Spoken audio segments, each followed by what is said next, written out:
all at the touch of a finger. Oh, and it won't complain if you miss the high notes. Now that's peace of mind. Count on the Intact Insurance app to make it intact. Restrictions apply. Kev, you want your Big Mac? No, not that box. Give me the other one. That one feels more lucky. How can you tell? My horoscope said the universe would smile on me today. I'm feeling a new car. Or maybe even 25 grand. Fine, then I get to choose my fries. Wait. Give me the fries. No, the Big Mac. McDonald's Coast to Coast Monopoly is back with millions of prizes and cash just waiting for you. Get playing, Canada, and feel the thrill. While supplies last, chances of winning change as prizes are claimed. See rules at participating McDonald's restaurants in Canada or at mcdpromotion.ca. Find a car today, a much better way. Visit OntarioCars.ca. Well, Jerry, this old world has sure thrown us a curveball. And how? I mean, as much as I love mass transit, I'd rather be driving my own buggy. But good luck finding the car you want in stock. Guess where you'll find a huge online choice of in-stock new and used cars that'll just flip your wig. OntarioCars.ca. Doris, you never steer me wrong. That's OntarioCars.ca. Some things leave you guessing. Like, why are yawns so contagious? But you know who doesn't leave you guessing? MailChimp. MailChimp analyzes data from billions of emails to offer up personalized recommendations for how to improve things like your email content and audience targeting. Guess less and sell more with the #1 email marketing and automation brand, Intuit MailChimp, based on competitor brands' publicly available data on worldwide numbers of customers in 2021-2022. You might not be ready for how ready we are for this game. This is Leafs Nation pregame on Sportsnet 590 The Fan and the Leafs Radio Network.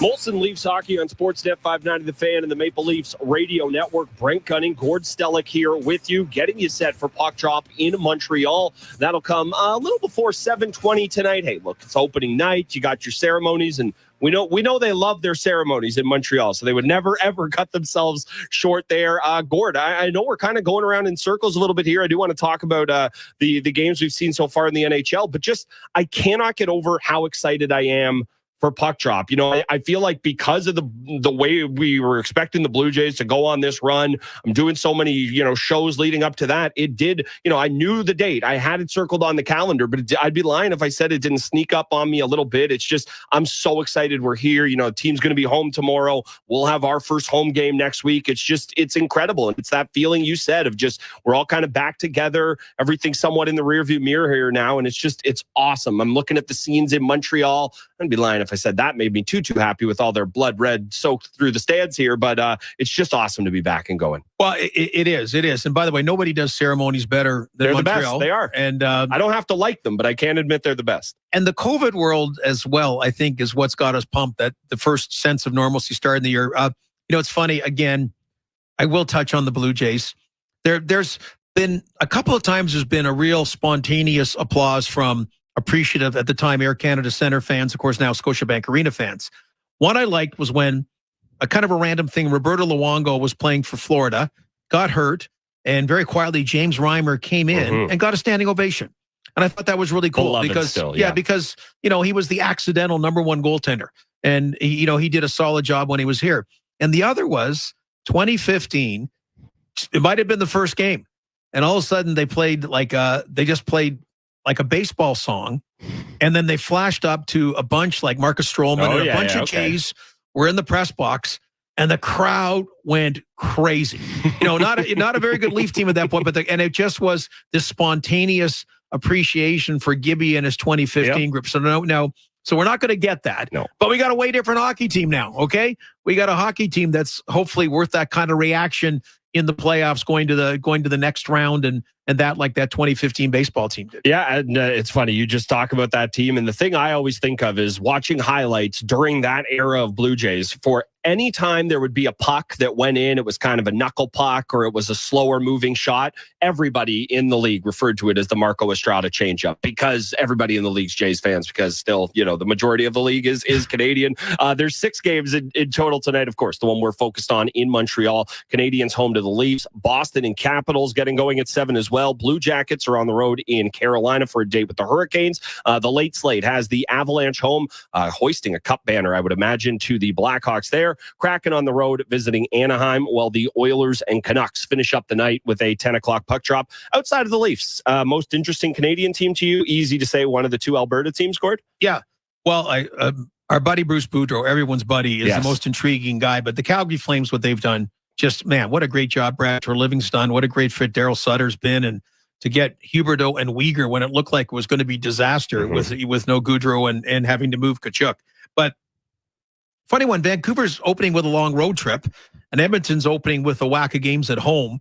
I liked early to get on a road trip. And I don't know about quite how many they're doing right now, but that whole bonding thing. Okay, it kind of gets. But anyway, they get on the road, bond as a team. Sometimes bonding's not a good thing if you're a losing team, but get on the road and then get rid of some road games. When travel becomes more difficult in the dark days of the regular season. So I'm intrigued about that one. Carolina, I think, just what a great job Don Waddell's done managing the cap to be able to add Brent Burns, and I know Pacioretty's injured, but still being able to add him. So that's one's got some intrigue. And yeah, Seattle, Anaheim, you got a lot of young players there. You got Matty Beniers, you got Shane Wright, you got McTavish back.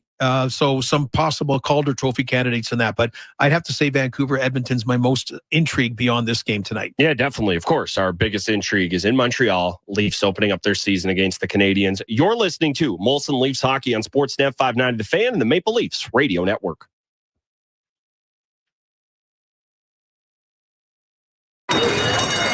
Ontario has a plan to get students caught up.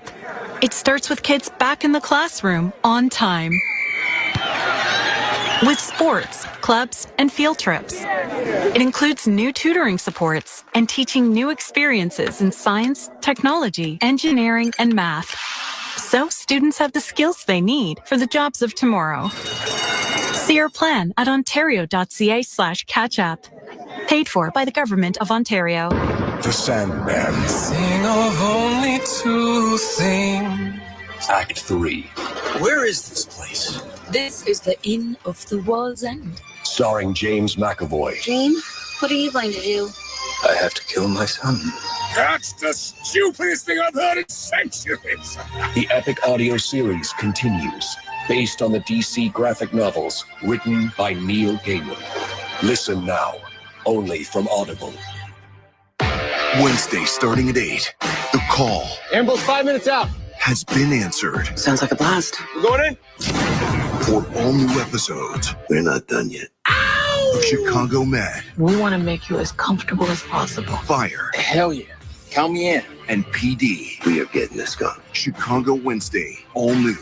8/7 Central on City TV. Or stream on City TV Plus, the app, or citytv.com. Well, I'm not. This is Molson Canadian Leafs Hockey on Sportsnet 590 The Fan and the Leafs Radio Network. Molson Canadian, proud partner of the Toronto Maple Leafs. This is Toronto Maple Leafs Hockey. Wee Willie Nylander! And the Leafs have a 2-goal lead. On Sportsnet 590 The Fan and the Leafs Radio Network.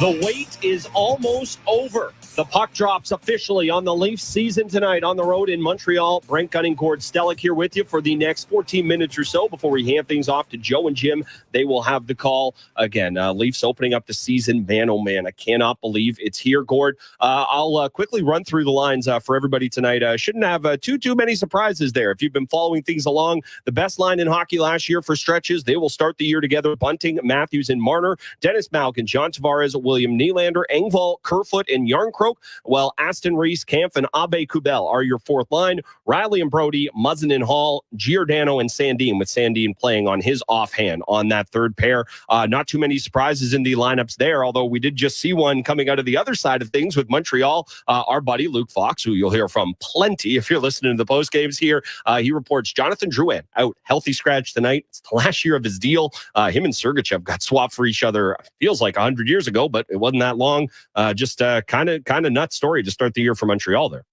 Yeah, again, show why Tampa Bay Lightning making that trade and bringing in Sergachev, and he was at entry-level money. Of course, he signed a bigger ticket since then. Yeah, and making it clear he's a healthy scratch. I think in Marty St. Louis, I'm trying to wonder the psyche about it. We know when they made it to the Stanley Cup final, Drouin was not part of the team. A lot was made about mental health issues and how the Montreal Canadiens were empathetic to him and his situation. So I don't know if Marty St. Louis is just saying whatever I've seen isn't good enough. I want to motivate you, want to challenge you. I mean, they really are going for Connor Bedard. I mean, and if you tank on purpose, you get screwed. That's all I'm telling you. Okay. Mm-hmm. The lottery doesn't go your way, but it looks like they're one of the teams going in that direction. So that one's a bit of a surprise. And I guess for the Leafs, if you're David Kampf, you're the only guy on a line without a hyphenated name. Is that right? That's a great point. Yeah, that's a good point. There you go. That's what I noticed. That's pretty good. Good observation by you there, Gord. Obviously we look at the big line. The second line is the one I do keep going back to for tonight here. John Tavares, there's such a bullseye on him. It's the salary. It's the captaincy. It's the fact that he got hurt at the start of that series. Not that that's his fault, but it's just there's always so much swirling around him. He is potentially going to play his 1,000th game in the league this year. He's almost certainly going to hit 400 goals. He's 9 away in terms of goals, 51 away in terms of games played there. It seems to me like we're going to have another season where we talk a whole lot about John Tavares, and he's going to finish up probably a point shy of a point per game while being a great second line center for this team. That's kind of the way I expect it to play out. Yeah, and I think fans will park it too till the playoffs. It's understood. Like everyone, even though now when you break it down cap-wise, you talk about the $11 million being a little rich, but nobody argued when he was signed. And again, just if he can be that person, and if it looked like he might have been with that goal that then the penalty was called on. But again, you got to find ways to win those games, okay? But anyway, that goal in the playoffs against Tampa Bay, the penalty was called on. So you know what he'll be. So it's funny, Dennis Mulligan gets to be the Nick Ritchie, but hopefully more the Michael Bunting. Yeah. To be on the top two lines, to not only sign a contract with the Leafs, but also get that kind of opportunity. So that is huge for him. And it's not quite the stretch it is about getting 2 new goaltenders. When I say stretch, I just mean more about your management and your scouts. You're putting a little more on the line with getting 2 brand new goaltenders. But in the case of Mulligan, we'll find out if 2's a charm, and this time he can. Like, he's not a big point getter or scorer. So I don't know if he's being viewed as a feeder there or what, or maybe there is this untapped. I mean, look at Zach Hyman. All of a sudden, he went from the kind of defensive role, two-way role, to all of a sudden big-time two-way role, getting a lot of points. Yeah, and a lot was made of the chemistry that Mulligan and Nylander showed throughout the preseason. I'm not going to make too much out of chemistry in the preseason, but it's great. It's great that there's something there to build on. I'm bringing you along. I know you really have. Yeah. You cannot do anything to dim my light on Michael Bunting, but everything else you've been able to bring me along on. That second line left wing spot, how long have we been talking about it? It's kind of the new, we need to get Morgan Riley a partner. For so long, that was the conversation. You got to get this guy a partner. Morgan Riley needs somebody to play with. And they have tried just about every player who's been on this team for the past 2 years with Tavares and Nylander. Engvall hasn't clicked. You've seen Bunting there at times. Nick Ritchie got looks at the beginning of last season. And, I still think in my heart of hearts, this team thinks Nick Robertson's going to be the guy in that spot. They won't just give it to him. They won't just hand it to him. But I think that's part of the, not planning, but one of the routes that they can take this season. But for Mulligan to get the first look, obviously a little bit of that is kind of waivers related, because Robertson doesn't require it and Mulligan would. Something else that's interesting. We talked so much. How many conversations do we have last year, the year before, about power play? The penalty kill was dominant for this team last season. Now, part of it is I don't think you can bank on scoring the amount of shorthanded goals that they scored. It became the power kill at certain points, and a lot of that was Mikheyev, and he's gone now. But I'm really curious to see how those units come together. We know what the power play is going to look like. We know the cast of characters that will be involved there. But in terms of the penalty kill, I think Keefe is going to have to do a lot of mixing and matching Marner's obviously been used there a ton. Matthews was used there a bit in the preseason. I'm not sure how I feel about that, but I think that's going to be a really interesting unit to watch for this team, is just how the power play or the penalty kill comes together, because it was so important for them last year. Well, the first goal of the NHL season this year, Mika Zibanejad, that was a beauty for the New York Rangers. He had his hair on fire last night. He played amazing. But a great shorthanded goal, and I always think those are the big time momentum changers, backbreakers in a game. Your best penalty killer does go back to being your goaltender as well, so that'll go part and parcel with the two new goaltenders. But that is one of the areas tinkering for Sheldon Keefe. It's funny, the power play, and it's back in the All Canadian division, looking to set records about positively, and then the futility of the absurdity at the end of it, and just some inconsistencies along the way. With there's been some tweaks, obviously, that changed things, got things back on track, and you want to have a power play that kind of like Tampa Bay and Colorado. Like when you give them a power play opportunity, you're going to pay for it, and that. So and they've got those kind of weapons, and I was glad to see them get it going again last year. Yeah, and that's what you need to have. And it's not just about the goals you score, but so often it's about the momentum you take out of it. It's one thing if your power play goes a little cold, but at least if you're generating looks, you're generating chances, it's not the momentum suck. And we've seen it at times in the past, going back to the end of that year in the All Canadian division, of when you're just generating nothing. It's one thing if you're a team that's supposed to win 2-1 games and you're not supposed to run it up, and you have a frustrating power play that's kind of baked into your expectations. But when you're the Leafs, you're supposed to be out there snapping that thing around, generating chance after chance. So it definitely can kind of kill you momentum wise the other way.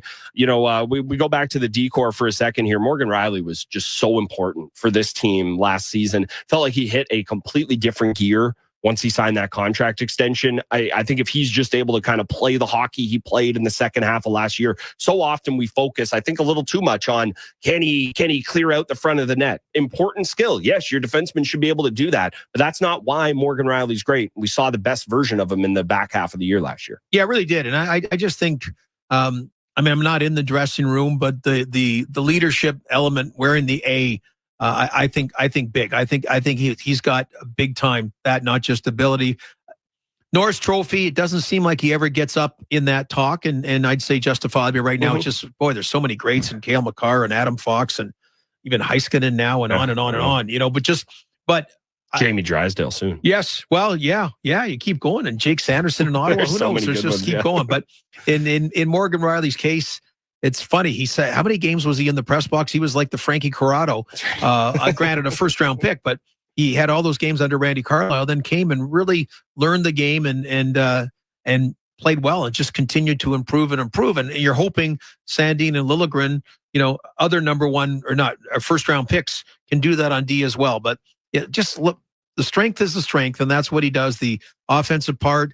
Power play was kind of uneven at times, right? About him being on the point, and then he seemed to really find his way again. Yeah, he did, and I don't think they're going to shoehorn this to give this player I'm talking about any looks, especially given the way the contract negotiations went. But I think Rasmus Sandin's a guy who proved for a second unit he can definitely kind of be the quarterback back there. He's not going to steal the job from Morgan Rielly, but there have definitely been times where you've tried to shake up the look, and Sandin's a guy I could see kind of getting it in there because he is a little more direct with his play back there. Rielly, and this is not a knock on him, but he, much like Marner, much like Matthews, Nylander to a certain extent, there can be a little overhandling of it. You want to find the perfect pass. Rasmus Sandin has a little more of that Cody Franson. Let's just snap something hard and get it through and see what happens. Talking about the D, probably the last thing we'll talk about here before we hand things off to Joe and Jim.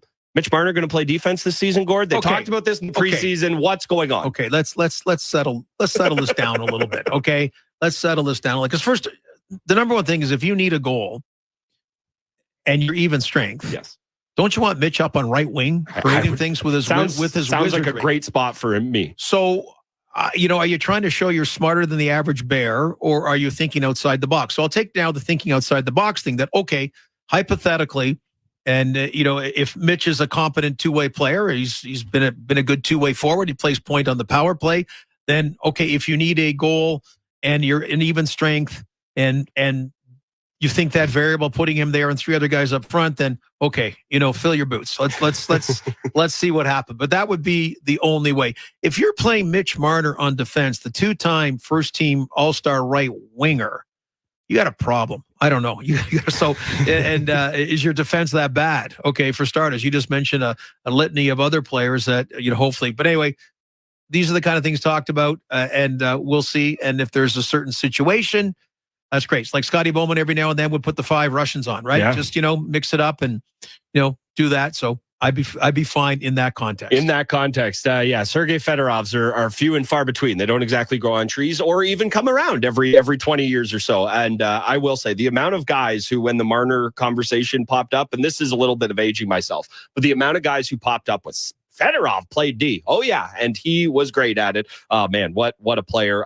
Gord, what are you thinking for tonight? You got a prediction? Do you have anybody you feel like is going to get in? We've got your 3 keys to victory, of course. How dare I not set you up perfectly? Gord Stellick, I needed a preseason, apparently. 3 keys to victory. What do you got? Okay, so 3 keys. I'm going to be generalized rather than individual type things. So number 3, Brent, it's Montreal, okay? It's a great rivalry. These are the guys that wrecked it for us, okay, in the playoffs. So don't forget that. Just like I think last night, the New York Rangers, little extra edge taking on the Tampa Bay Lightning, winning against a team that eliminated them. Number 2, I talked about developing these winning habits, okay, the intangibles, the finding ways to win games that you're struggling to win so that it makes a difference in even one playoff game in each series. And number 1, it's funny, you talked about the different storylines. Remember, it was can we get some rest for Freddie Anderson? Load maintenance for Kawhi Leonard and Freddie Anderson. Now it's, can you get goaltenders that can stop the puck? How good are these guys going to be? So you want to get, much like they did in the exhibition season, the goaltenders off to a smooth start. So you don't want Matt Murray to be a story tomorrow if an 8-3 loss. So goaltending. Let's have a smooth ride early on. I'll throw a prediction out there. Okay. Leafs are picking up a 5-2 win tonight, including an empty netter. There we go. Getting real specific. Matthew snapping the twine. Bunting getting a point. I'm Brent Gunning. That is Gord Stellick. We will be back for the first intermission. After this, we will head to Montreal for the first game of the Leafs season. You're listening to Molson Leafs Hockey on Sportsnet 590 The Fan and the Maple Leafs Radio Network. Good luck to all players. Let's have a great season.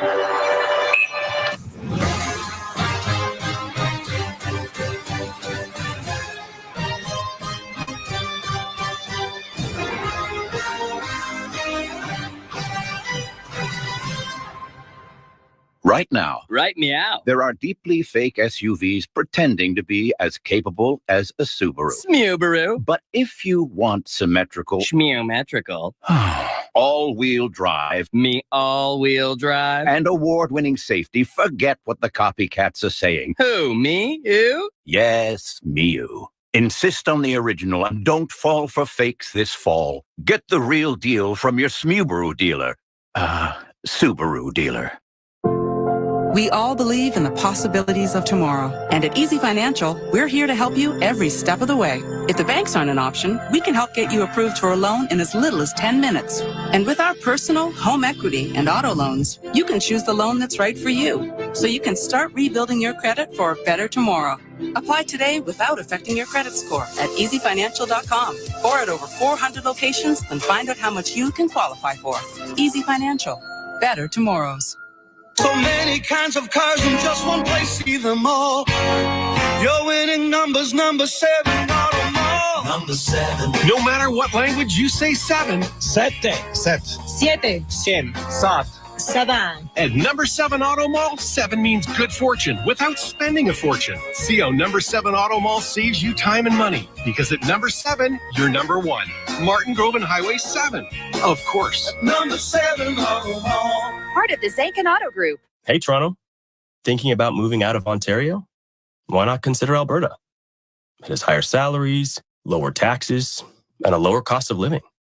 I moved recently, and I feel I'm already getting ahead faster here than I would in other provinces. If you're thinking about moving, Alberta is definitely worth considering. It also has some of Canada's most stunning scenery. Alberta is calling. Learn more at albertaiscalling.ca. A message from the Government of Alberta. Are you concerned about your home's water? Have confidence drinking purified water from Reliance Home Comfort. With over 70,000 five-star Google reviews nationally, trust us to purify your water. Our dedicated experts will assess your needs and recommend the best option for pure and better tasting water. And right now, for a limited time, you could save $250 off a water purification system. So if you're concerned with your home's water, conditions apply. Savings off regular price. See website for details. Some terrific things start with a T. Like Thornhill Toyota. Totally on trend, yet entirely timeless. And they want your trade-in. Come use the value of your current vehicle toward the one you really want. It's time to Toyota. Get a stretch lease of up to 64 months on all 2022 and 2023 models. Plus, up to 1% loyalty rate deductions are available. Don't forget, we pay top dollar for your trade, too. Visit thornhilltoyota.com for details. Come for the history, stay for the future. Thornhill Toyota, Dufferin North of Steeles, a division of Wayne's Auto Group. Scoring free gas sure feels like a win. Hi, I'm Keith from Speedy Glass. And when you book a windshield replacement with us, you'll get a $25 e-card to score free gas. At Speedy Glass, you'll also feel like a winner, knowing we install high-quality glass with cutting-edge technology, a brand new windshield, and a $25 e-card for free gas. That's win-win-win. Hurry, this offer ends November 4th. Book your replacement at speedyglass.ca. Conditions apply. Details at speedyglass.ca. This is Toronto Maple Leafs hockey. Back into the slot, they shot, they score! And it is 6-0 Toronto. On Sportsnet 590 The Fan and the Leafs Radio Network.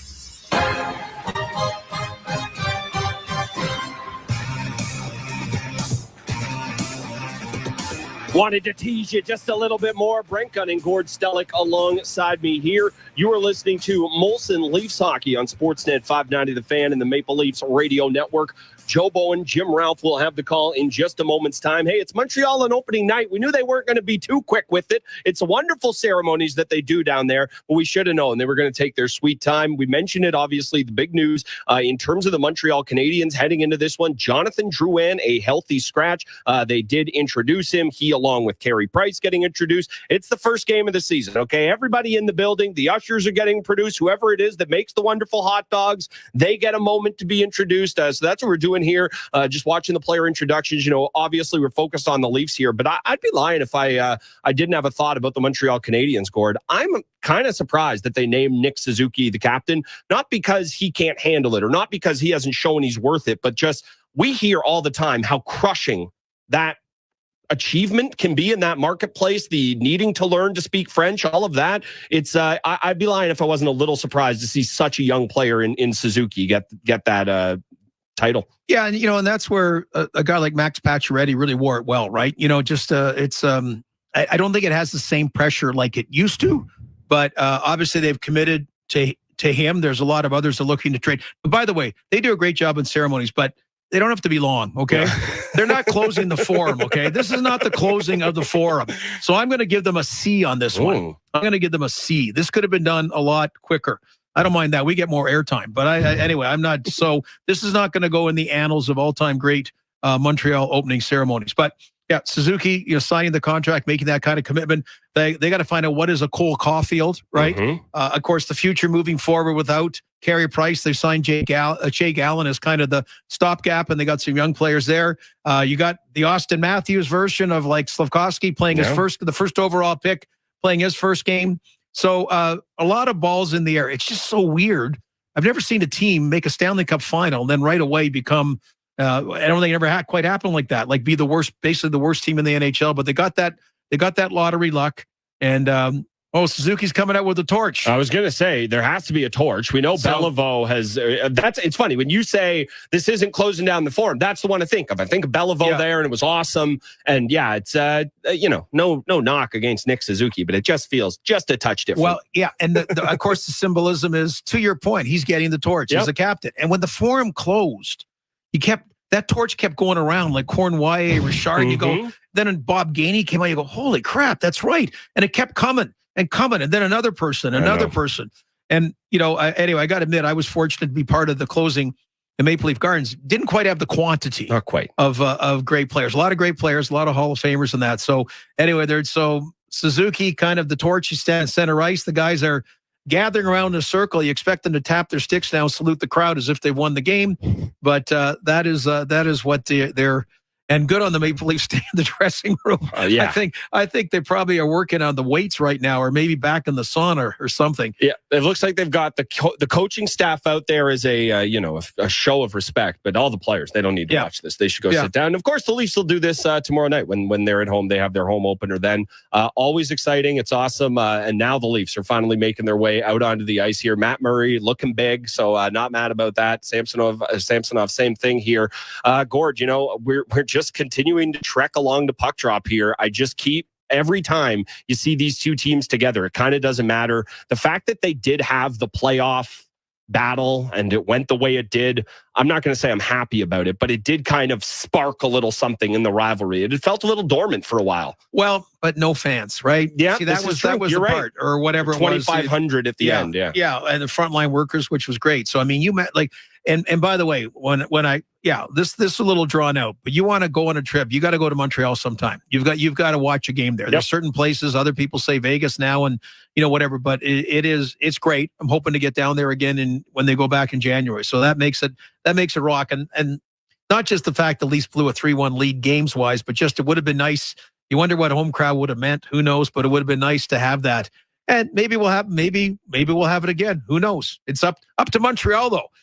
Toronto should be there, home and cooled out, right. But it's up to Montreal. Them, Ottawa, Buffalo, Detroit have won, or a couple of them. Can they overtake the Boston Bruins or whomever? Those will be some of the questions this year in the regular season. We're getting ready for puck drop here. Here are the Leafs lines before we hand things off. It is Michael Bunting, Austin Matthews, Mitch Marner, Malgin, Tavares, Nylander, Engvall, Kerfoot, Yarncroke, Aston Reese, Kampf, and Abe Kubel on the fourth line there. The D pairs have Morgan Riley alongside TJ Brody, Jake Buzzin, Justin Hall, with the third pair, Mark Giordano and Rasmus Sandin. Of course, Matt Murray getting the start tonight. Ilya Samsonov will get it tomorrow. Leafs starting off the season with a back-to-back and hopefully starting off tonight with a win. Again, they are on the road in Montreal. They'll be back here tomorrow for their home opener. But tonight, it is the start of the season. Matt Murray between the pipes, Brent Gunning and Gord Stellick. We will be back at the first intermission. We now hand things off to Joe Bowen and Jim Ralph, who will have the call for Game 1 of 82. Thanks very much, Brent, and welcome. Joe Bowen and Jim Ralph here from the studios of Sportsnet at the corner of Bloor and Isabella. And we are looking forward to the start of the 2022-23 season as the Maple Leafs tangle with the Canadiens in Montreal. We thought it was about an hour ago. We were supposed to start one of the more lengthy introductions, even the players that aren't dressed. I love the part about the torch, and they did that so well when they closed the forum. And then, of course, the kind of the show that went on there. But boy, the introductions took forever. Now it was nice to see Carey Price come out and do knowledge by the fans. You wonder how, the next time that happens, maybe it's a jersey retirement. Well, Matt Murray becomes the third goaltender in 3 years to be the number one guy to get the start in goal. And to start a season, he was 5-12-2 with a 3.05 goals against average and a 9.06 save percentage. And Jake Allen will get the call in goal for the Montreal Canadiens to start their season. And a lot of question marks around Les Bleu Blanc et Rouge, who finished dead last and had the first pick overall, making Uri Slafkovsky the number one overall pick amid some speculation there. But we're ready to go. The Leafs are to our left and the Canadiens to the right to start this. And we are underway, and glad you're along with us as the Leafs. Riley plays the puck into the center ice area. Chipped ahead for Marner, across the line with Matthews. Marner into the corner, rattles it around the boards to the near wing. Caulfield will play it to the line, but not out. Kept in now by Bunting. Couldn't get it to the slot area, and the Canadiens have pushed it out onto the right wing side. Trying to get around the defense was Suzuki, but he was too well covered there by Morgan Riley. Now a pass by Marner goes astray, but Matthews will snap it down into Montreal territory. Canadiens back of their own goal. David Savard dropped it off for Dooley. It played in over the line and into the corner for Mike Hoffman. He centered it, went right through the Leaf goal crease, and brought back the other way by Pierre Engvall. Engvall for Kerfoot. Backhand pass in front. No one could make contact, and then a shot from a sharp angle by Jake Muzzin is swallowed up by Jake Allen and held. The first period brought to you by Bet365. With Bet365, you can watch thousands of live games, build your own bet, and you can even make a bet while the game's still being played. 19 plus. Play responsibly. Ontario only. I think for Matt Murray, this might be the perfect scenario, Joe. For his Leaf debut, it's on the road. It's a different kind of pressure. But you're not feeling the eyes of the home crowd, maybe judging you early on in your career as a Leaf. Muzzin shot goes off a leg and up into the screen and out of play. And the other side, Matt Murray, lifetime against the Montreal Canadiens. He's 8-3 with a 2.07 goals against average, .931 save percentage. So he's had some success in this building and against this team. This is the third consecutive season the Maple Leafs have opened against Montreal. And the Canadiens have the puck in the neutral zone. Brought in over the line by Jordan Harris. Swung it around the boards to the far wing. Dropped by Slavkovsky back at the Toronto goal. Chipped along the wall to the line. Nylander couldn't get to it. Kept alive by the Canadiens, but Gallagher couldn't reach it. Muzzin unable to reach it. And now Hall around back of the Toronto goal, trying to get away from some forechecking. Just plays it off the boards to center. Leafs get across the line with Tavares trying to roll it in front. He had Malgin driving the net. But the one-handed pass by Tavares went closer to the net. And now we get some shoving with Willie Nylander and Gallagher having some words. Sure, Nylander is saying, Michael Bunting's a lot more irritating than you are. I'm going to get sucked into that. But John Tavares, I thought, came close to at least drawing a penalty as he was tied up trying to get the puck to the front of the net. An oblique muscle strain kept him out of the preseason, but he has made a good comeback and has been able to answer the bell here for the opener. And so it is Tavares with Nylander and Malgin to start as the Leafs' second line. Matthews, Troika out there again.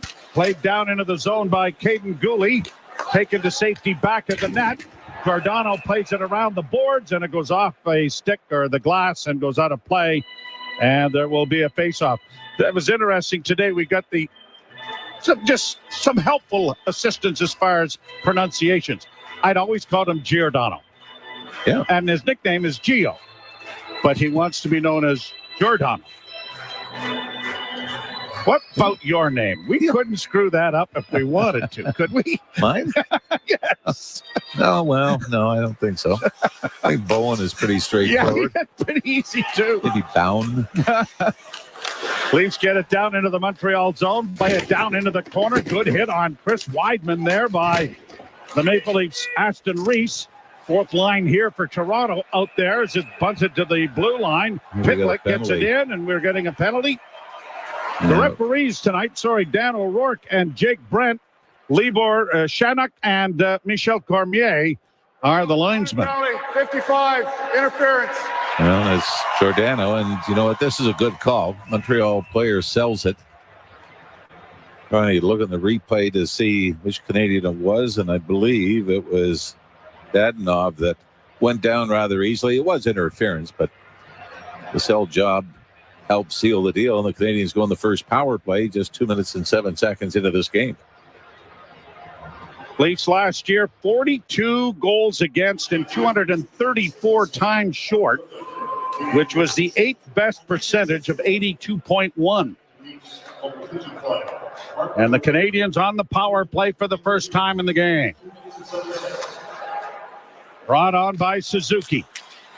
Played it in on the left wing. Caulfield goes into the corner after it. Tied up there by Muzzin. Chipped along the wall. It'll come to the line, but not out. Kept alive by Weidman, who gets it down into the corner. Muzzin on the backhand. Just got it freed up for Hall. Hall gets a look up ice and finds room between the two defenders and sends it down into the Canadian zone. Minute 20 to go in the first power play of the season for the Montreal Canadiens. Weidman comes to center. Got the puck ahead. Then it is dropped back once more for Suzuki. In across the line for Caulfield to Weidman on the right wing side. Drop back for Suzuki. Now to Weidman again to the near side. Caulfield with a shot. That didn't reach the net as it went off Brody. Brody battles back at the net. puck comes free, and it is cleared off the wall and sent down the ice by Alex Kerfoot. Leafs scored 13 shorthanded goals a year ago. Hoffman trying to bring the puck out, drops it back again, and the Canadiens will break it out into the center ice area. Anderson gets it down into the corner, down in along the wall now for Kirby Dach. Dach is taken to the boards. The puck comes free, and Engvall starts out of his own zone. Pierre Engvall, 1-on-3, goes wide, decides not to shoot it on the backhand of the net. Tried to play it along the boards there to help out Aston Reese with the loose puck, but the Canadiens come up with it with now just a dozen seconds left to go in the first power play of the game. Canadiens to center. I don't believe they've had a shot on goal. No, they have not. Play along the boards to the near side. Hall ties up his man. Marner played it right through the goal crease. Murray let it go to his defenseman, and Brody sends a rink-wide pass, and Hall tries to shoot it in and does as the penalty has expired.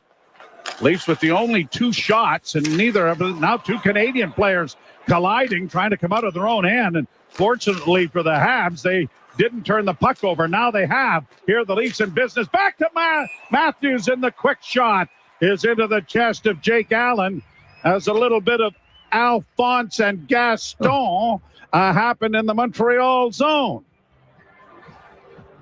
We said Montreal does not get a shot on goal. TJ Brody was able to block one from Caulfield from the left wing circle. And then a little give and go that we saw. We saw Matthews score in the preseason on this play. It was a one-timer from the high slot. Right from the top of the circle, left wing side. Malgin to Brody, a shot in traffic. It's gone off Evans and gone up into the screen and out of play. And one of the positives down at the Leafs have killed off that penalty was Sheldon Keefe decided to start the Matthews line. The Tavares line comes out second. You got an offensive zone face-off, so the Matthews line comes back out again. Then the penalty is eventually drawn, and at least now you start to mix in the third and fourth line guys in the penalty kill. And they were successful doing that. Back to Matthews they go. Face-off won by Montreal and played to the blue line. Giordano played it up along the boards, knocked away. Here's a chance for Kirby Dach, but he lost the puck. And the Maple Leafs, Sandin, gets it to the blue line, but not in. Malgin against the boards, couldn't drag it into the zone. The Leafs will recover it back at their own blue line. Played to the line and in, gobbled up there by Kovacevic, and brought back now by the Leafs and backhanded in wide back of the goal into the Montreal zone. Canadiens get it free and get it out. Down the right wing is Hoffman. Hoffman spun, sends it in. Another penalty coming to Toronto. Down into the corner it goes. Caulfield coming out. Blocked there nicely, but the blocking arm, a centering pass in front for Anderson doesn't work. 6 attackers on the ice here for Montreal. Second straight power play coming here. Shot in on goal, smothered by Murray and held. And is it Bunting going to the penalty box? I believe it is. No, we can't see the bench, Joe, but wondering if there was something going on with William Nylander as Bunting was out with Tavares and Malgin. And we're getting a view of a replay where Bunting was hauled down at center ice. There was no call. Anyway, Matt Murray was able to stop first shot he faced in this game on the delayed penalty.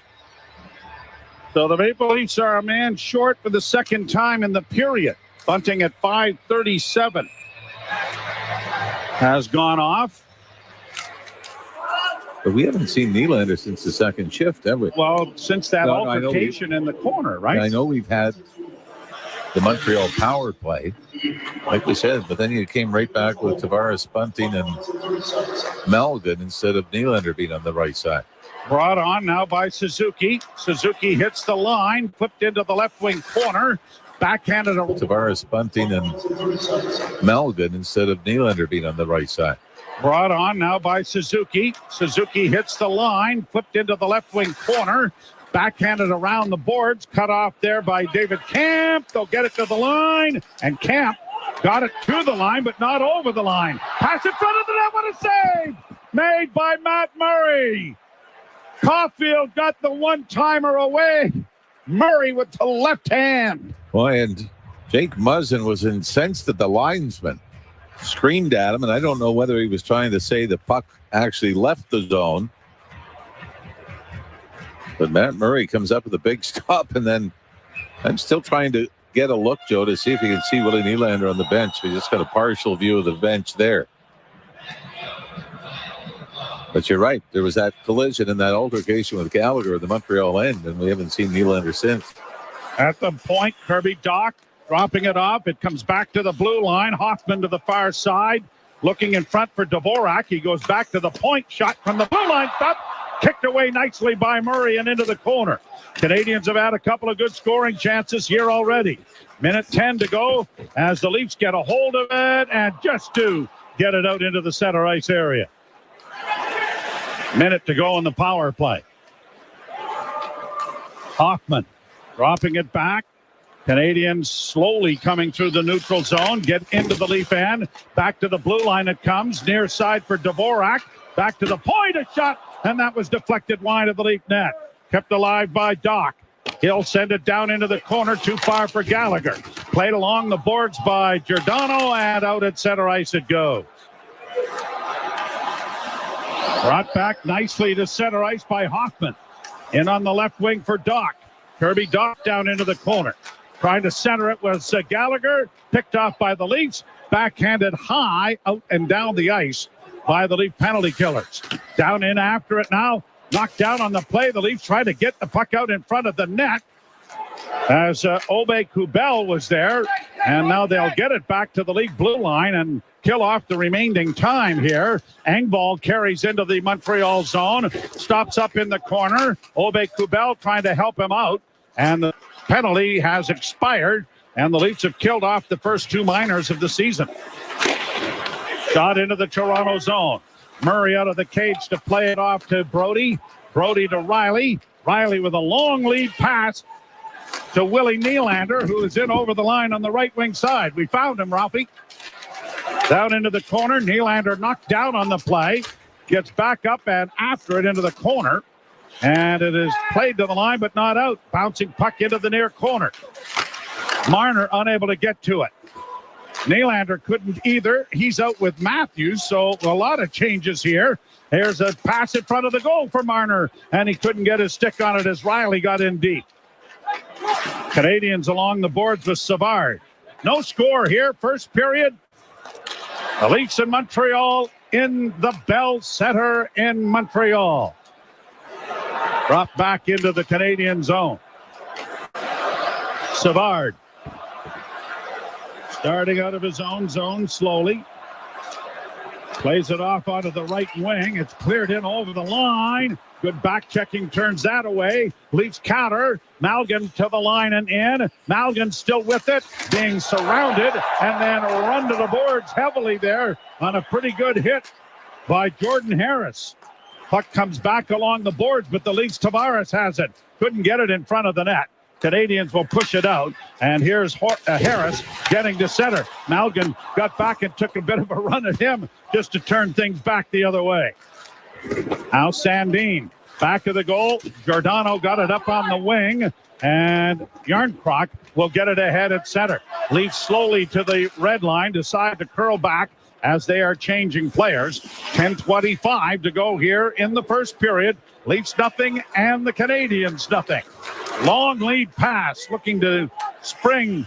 David Camp went off his skate. The puck up in the right wing boards area for Montreal, and it's played out into the center ice area and down into the Leaf end. Murray couldn't trap that back of the goal. Muzzin played it up the wall, couldn't get it to the winger. Now Muzzin collides with his man. Good play there by Aube-Kubel to protect the puck, and the Maple Leafs are able to get it out and down the ice. Allen will leave it at the side of the goal. Two teams trying to make up for the long opening ceremony. There hasn't been many whistles. Played off the boards to the line. Marner unable to get it out. Riley does. Shot back in on a delay. And the Leafs will go back to retrieve it with Brody in back of the goal. Up ahead for Morgan Riley. Riley, a lead pass, deflected down into the zone by Matthews. He goes after it, but can't come up with it. Canadiens, Gallagher punches it ahead. Christian Dvorak dropping it back. And the shot is on goal and smothered by Murray. No score. The Leafs and the Montreal Canadiens from the Bell Center in Montreal. You're listening to Molson Leafs Hockey on Sportsnet 590 The Fan and the Maple Leafs Radio Network. On the Pinty's Grand Slam of Curling, it's best on best. Great names going head to head. It's about rivalries, 8 ends of drama, and 40 pounds of granite. Right on the button. That's amazing. And this year, new teams will be tested, and new rivalries will emerge. Time to celebrate now. Pinty's Grand Slam of Curling, all season long, only on Sportsnet. Scoring free gas sure feels like a win. Hi, I'm Keith from Speedy Glass. And when you book a windshield replacement with us, you'll get a $25 e-card to score free gas. At Speedy Glass, you'll also feel like a winner, knowing we install high-quality glass with cutting-edge technology, a brand new windshield, and a $25 e-card for free gas. That's win-win-win. Hurry, this offer ends November 4th. Book your replacement at speedyglass.ca. Conditions apply. Details at speedyglass.ca. Not to get too personal, but when it comes to financial services and insurance, Cooperators does just that, like the mutual funds or a mystery plan, or the I'm definitely retiring early plan, even the hun, that old tree looks pretty unstable plan. Your future is personal. Your plans should be too. Give us a call today. Cooperators, investing in your future together. Mutual funds related investment products are offered through Cooperators Financial Investment Services, Inc. Terms and conditions apply. This is Toronto Maple Leafs hockey. Holy Mackinac, right off the bat, Austin Matthews takes it home. On Sportsnet 590 The Fan and the Leafs Radio Network. Maple Leafs didn't get off to a very good start last year on the road. Lost their first three and then rebounded and had a pretty sizable road record throughout the course of the regular season. 23-10-5 on the road, second best record in the National Hockey League. We seem to have lost our feed of the audio from the Bell Center as it's played out into the center ice area. And here's Josh Anderson playing it back into his own zone. Canadians bring it in across the blue line, drop it off onto the left wing side. Harris with a shot that is swallowed up by Matt Murray and held for a faceoff. 8:57 to go here in the opening period. That's what, 9-7 now the shots favoring the Montreal Canadiens. The Leafs had the lead early, but thanks to the two power plays by the Canadians, they've been able to pad that total. But Harris here, this might have actually gone off Josh Anderson before it got to Matt Murray. Snuck between the arm and body of Murray, but he was able to close it up just in time. He's looked solid. He's carried it on to the preseason where he and Samsonov both look very sharp. So we apologize for not having the audio portion coming from the Bell Center. A little bit of technical difficulties going on. We'll get the bugs out hopefully here as it's sent to the side of the net and swallowed up by Murray and held for a face-off in the Toronto zone. By the way, for Nick Suzuki, becomes the youngest captain in the history of the Montreal Canadiens, which is a pretty unique honor, I would imagine. Boy, you think of the people that have worn that that jersey. Wow. Yes, indeed. And Martin St-Louis starting his first full season behind the Canadiens bench. Last year, St-Louis went 14-19-4 in the 37 games he coached. Puck bounces out at center ice, leaps into the attack with a shot from an angle that went high and over top of the goal by Bunting. Now Marner centers and Bunting couldn't get a stick on it. Brody at the left wing boards, gets it into the corner. Now here's Marner back at the net, trying to center, they score! Michael Bunting opens the scoring for the Maple Leafs on a pretty feed in front of the goal from Mitch Marner, and it's 1-0 Toronto. Not a whole lot Jake Allen can do here, but Joe, a rare defensive zone face-off by the Matthews line. Matthews wins the draw. Bunting brings it over the line on the left wing side, misses, and the Leafs eventually get it back. Mitch Marner Gets in behind the Montreal net, does his best Wayne Gretzky impression. Looks like he's going out the glove side of Jake Allen, spins back and throws it out blocker side, and Michael Bunting quickly bangs it past Jake Allen to give the Leafs the first goal of this season. 23 goals a year ago for the Scarborough Native. Now a centering pass in front of the net, and Yarncroc almost made it 2-0. Canadians bring it back in on the right side. Trying to drive the net there was Jake Evans. The pass into the slot area is picked off, and it's brought back the other way by Yarncroc. Calle Yarncroc in. The pass off a skate. Canadians turn it back, and they'll get it out into the center ice area. Dadonov in across the line. Dadonov with a shot that went well wide of the goal. Might have been more of a pass. Now the centering feed goes back to the blue line. Canadians keeping it in. Dadonov with a shot, deflects in front of the goal. Stick handled out of traffic there by Yarncroc. And Engvall will turn it back in the center ice area and allow the Leafs to get a player change going. The Leafs with the opening goal, courtesy of Michael Bunting. And it is 1-0 Toronto. Got our audio back from the Bell Center in Montreal as the Canadians have it in their own zone. Slafkovsky plays in over the line. Slafkovsky tried to drive in. He got upended. And the Leafs are going to be penalized for a third time in this period as Sandin takes the legs out of the prize youngster for Montreal. It is 1-0 Toronto.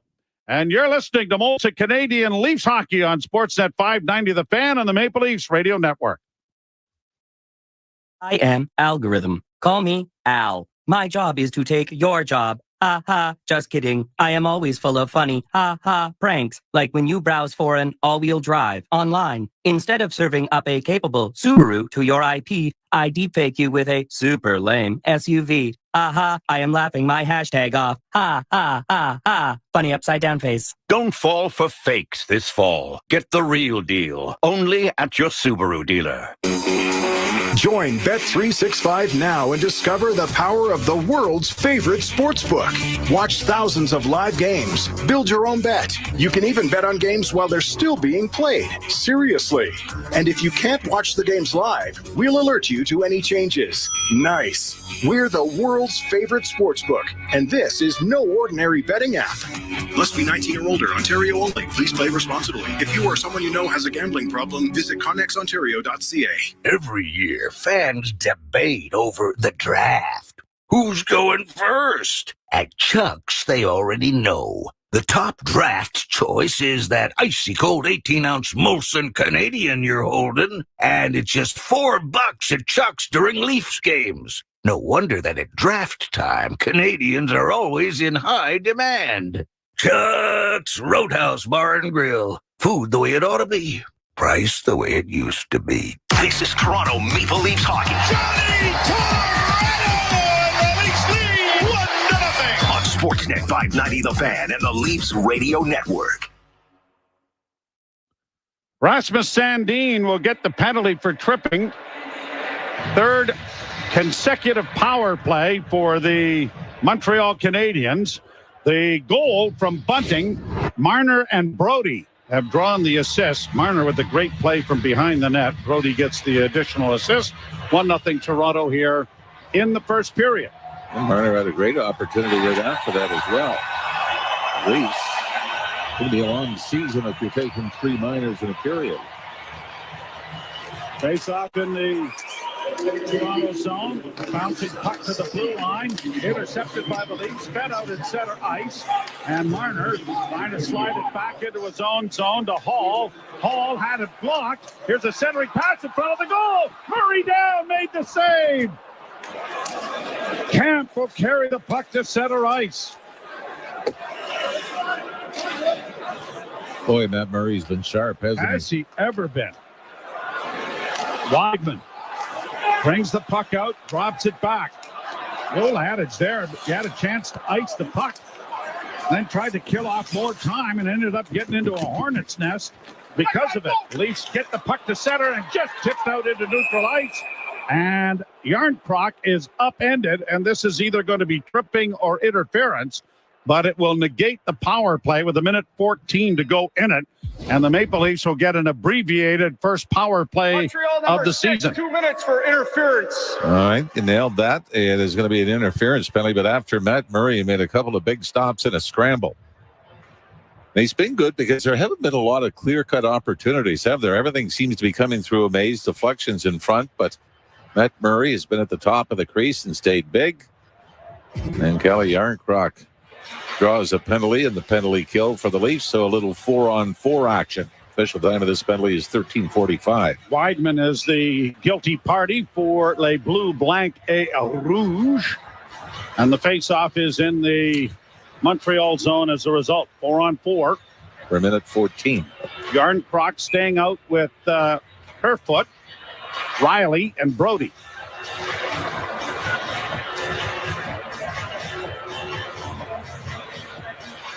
Leafs wanting to have the big boys ready for the 5-on-4 that will come in a minute change. Played up on the right wing side, and the Canadiens break it out. Brought on by Kovacevic in across the line. Leafs intercept that. Riley playing it off to Brody. Brody down the right wing board, stops in his own zone, curling back. Leafs would be quite pleased to just kill off this 4-on-4 and get on with their first power play, which a year ago was tops in the National Hockey League. 27.3%, 63 goals, 231 opportunity. Get a little greedy and bang in 1 4-on-4. Here's a centering pass, then by Nylander, turned over. Canadians breaking back, one man back, but it's a 1-on-1 rush with Jake Evans trying to get it in, and it was deflected away from Rem Pitlick as he headed to the front. Now Tavares on to power play now for Toronto in 15 seconds to Nylander. He tried to thread it in front of the net. That didn't work, and the Canadians get it out, but Matthews has turned that around. Played back in over the line. Leafs have got one defenseman out there and 4 forwards as it is played down into the Toronto end, and the penalty has expired, so the Leafs are now officially on the power play. Matthews trying to tie his man up, but it goes back to the net for Dadonov. Dadonov trying to flip it in, and it's on the top of the net. Well, John Tavares took a swipe at it with his glove, and for a moment looked like he had tucked it over the right shoulder of Matt Murray into the top of the net, but fortunately for Tavares, Murray, and the rest of the Leafs, this puck stays out. Yeah, went off Tavares' skate and straight up into the air. So it wasn't the Michigan attempt by Dadonov back at the net. But Tavares, fortunately, got enough of it to get it over the crossbar into the top of the net rather than standing on the clearing attempt and putting it in. Draw one by the Maple Leafs. 28 seconds to go on the power play. Marner coming out of his own zone. Hits the red line. Fed it off onto the left wing side for Bunting. Around the wall, it'll come to Nylander. Back of the net. Marner let it go. Bunting traps it there. Slides it back to the point. Matthews gets it on the right side. Dropping it back. Just kept in there by Morgan Riley. To Matthews. He got the shot away. I don't think it was one of his better ones. And the Canadians, after a save made by Allen, have set it down the ice, and that will end the abbreviated power play for the Maple Leafs. They own a 1-0 lead as it is cleared into the Montreal zone and ends up going up into the screen and out of play. Austin Matthews trying to win or to score 60 goals back-to-back for the first time in a long time in the National Hockey League. You're listening to Molson Canadian Leafs Hockey on Sportsnet 590 The Fan and the Maple Leafs Radio Network.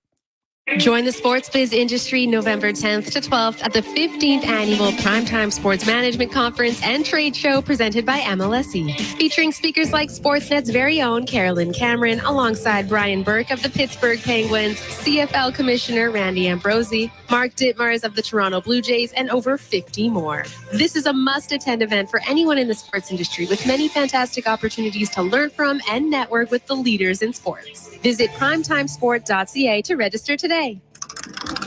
Scoring free gas sure feels like a win. Hi, I'm Keith from Speedy Glass. And when you book a windshield replacement with us, you'll get a $25 e-card to score free gas.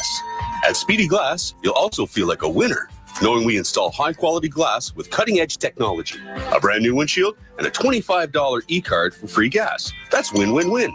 Hurry! This offer ends November 4th. Book your replacement at speedyglass.ca. Conditions apply. Details at speedyglass.ca. Hey, Ethan, pop quiz. Name 3 things that are Greek. Got this. Olympics, Zeus god of thunder, and Greek poutine. Greek poutine is not a thing. Yes, it is. And it's available at Jimmy the Greek for a limited time. Not sure that counts. They top off your poutine with gyros or chicken souvlaki. Oh, you win. Hey, Nancy, pop quiz. What's for lunch? Jimmy the Greek? Greek poutine is back at Jimmy the Greek for a limited time. Enjoy our savory poutine topped off with your choice of gyros or chicken souvlaki. So when you're craving something great, you know what to say. Gimme Jimmy. This is Toronto Maple Leafs hockey. Holy mackerel, what a play! On Sportsnet 590 The Fan and the Leafs Radio Network.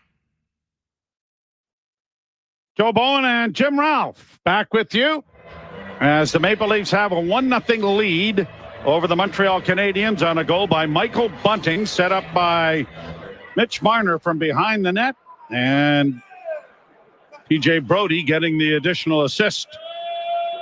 Shots are even at 7 apiece as it's cleared into the Canadian zone. Allen scooping it aside. And it's cleared out into the center ice area. Brought on again by the Canadians. Jack-Eye in with a shot, and that went wide of the net as Gallagher got the pass in front of the goal. And it's back to the Toronto zone with Sandin. Playing it off the end boards to his defense partner. Played quickly ahead at center for Engvall. Engvall across the line. Engvall fakes the backhand. Now tries to send a forehand to the net. That was blocked, and it is brought quickly back to center and launched down into the Toronto end. Muzzin up against the boards with Caulfield, able to free it up there for Hall. Hall banks the puck to center. Marner scoops it in over the line for Matthews. Matthews pulls the brakes on. Couldn't get around David Savard. Almost stole it back from him. Now Bunting is into the fray. That's drawn a crowd back of the Montreal goal, and the Canadiens finally come away with it and bank it off the boards to center. Knocked down there by Marner. Marner finds Matthews curling at his own blue line. Matthews, it's official. He's a superstar. They're booing him at the Bell Center in Montreal. Played down into the Canadiens' end. Dished off on the wing for Gooley, and the Canadiens will break it out at center. In across the line, turned over there by Brody. He'll play it up on the wing. Leafs turn with a long lead pass that was blocked, intended for Nylander. Back in over the line comes the Canadiens. A shot by Doc was stopped there by Murray, and the Leafs are able to punch it ahead. Brought on at center by Denny Malgin across the line, dropping for Nylander. Nylander closing, and instead of shooting, tried to make a pass, and the turnover has the Canadiens coming back on the left wing side. Dvorak trying to get in on the wing, and he had it knocked off his stick as the Leafs will get it out at center. Tavares onto the wing, fired deep into Canadiens territory with 1:53 left to play here in the first period. Sandin keeping the puck in. Giordano with a long shot that is swallowed up by Jake Allen and held for a faceoff with 1:45 remaining in the first period as the Leafs lead by a score of 1-0. Willie Nylander did have Morgan Riley breaking to the net, and it just went off a skater. Riley would have had a lane, but then the turnover resulted in Montreal coming back with an odd man rush the other way. Pretty evenly played, though the power plays 3-1 in favor of the Canadiens have tilted the ice on a couple of occasions. Last player to score back-to-back 60 goals in a season. Pavel Bure. That's scary. Yeah. Steve Yzerman was before that. All the great ones. Long shot off a leg, bounds wide of the net, chipped along the boards. Engvall gets the puck free, and it'll slide, but not enough for icing back into the Montreal end. Minute 25 left to go in the period. Evans turning with it in his own zone. Starts out at center for the Canadiens. Works down the left wing and in. Tried to flip it in front of the net. Giordano was able to clear it back into the corner. Leafs are able to punch it out into the center ice area with Kerfoot getting it freed up, but he is double teamed along the wall, and the Canadiens come away with the loose puck. Gooley taking his time, less than a minute to go here in the first. Caden Gooley. A pass up on the right side. Brought on by the Habs. They'll snap it down into the Toronto end. Muzzin unable to get to it as it comes back to the point. Fed down into the corner again. Good hit in there to free the puck up, but it goes back along the boards. Backhanding it is Suzuki. He can't get to it. Muzzin has gotten it to the line and out. Savard turning it back. Cut off there by Obe Kubel. In across the line. Shot blocked as trying to go to the net was Obe Kubel, and the Canadiens have numbers coming the other way. Suzuki back in. Oh, and a great pass for Caulfield, and he set it wide. 10 seconds to go in the period. Leafs got trapped. Caulfield in now with a shot that's blocked by Muzzin.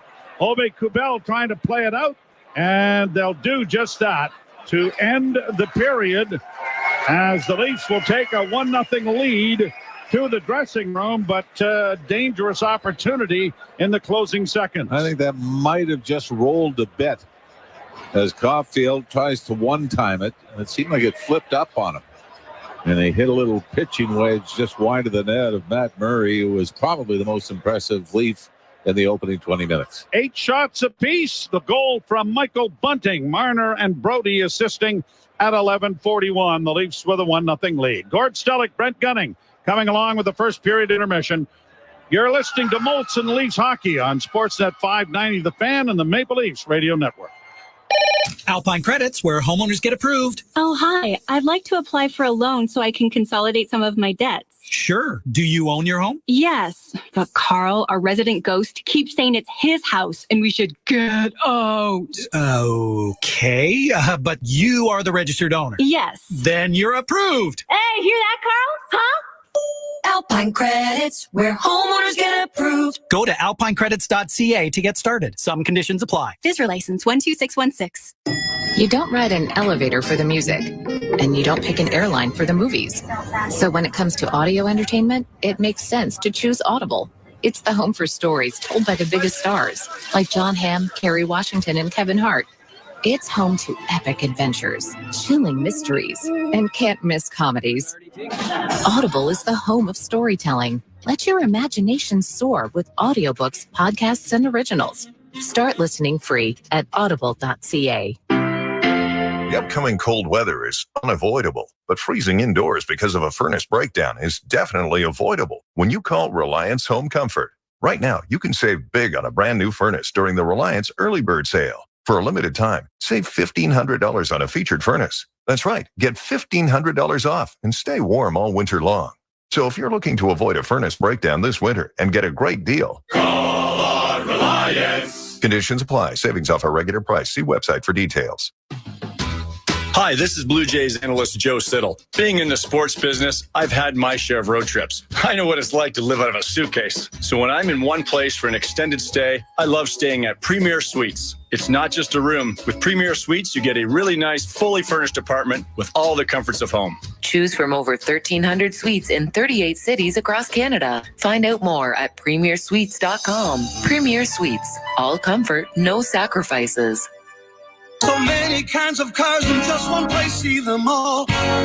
You're winning numbers, number 7 Auto Mall. Number 7. No matter what language you say 7. Sete. Set. Siete. Cien. Sat. Seven. At number 7 Auto Mall, 7 means good fortune without spending a fortune. See how number 7 Auto Mall saves you time and money. Because at number 7, you're number 1. Martin Grove and Highway 7. Of course. Number 7 Auto Mall. Part of the Zankin Auto Group. Hey, Toronto. I never in my wildest dreams thought I'd leave you and move to Edmonton. But I had this great job opportunity. So I came here in 2019. And so far, I've been pleasantly surprised. The people here are friendly and helpful. The food scene is amazing. There's plenty of stuff to do. And I bought my first house for just over $400,000, which is kind of like a cherry on top. Alberta is calling. Learn more at albertaiscalling.ca. A message from the Government of Alberta. It's our 30th anniversary at St. Louis Bar and Grill. You've heard of the silver anniversary and the golden anniversary. Well, 30 years is the wing sauce anniversary. It's totally a real thing, trust me. So put on your highest quality plastic bib, break out the good wet naps, and put on that t-shirt that says 30 flirty, saucy, and dirty. Or as I call it, the 30 flirty, saucy, and dirty shirty. Come into St. Louis Bar and Grill and celebrate 30 years of devilishly good food and drink. This is Toronto Maple Leafs hockey. Nylander's in alone. Scores! On Sportsnet 590 The Fan and the Leafs Radio Network.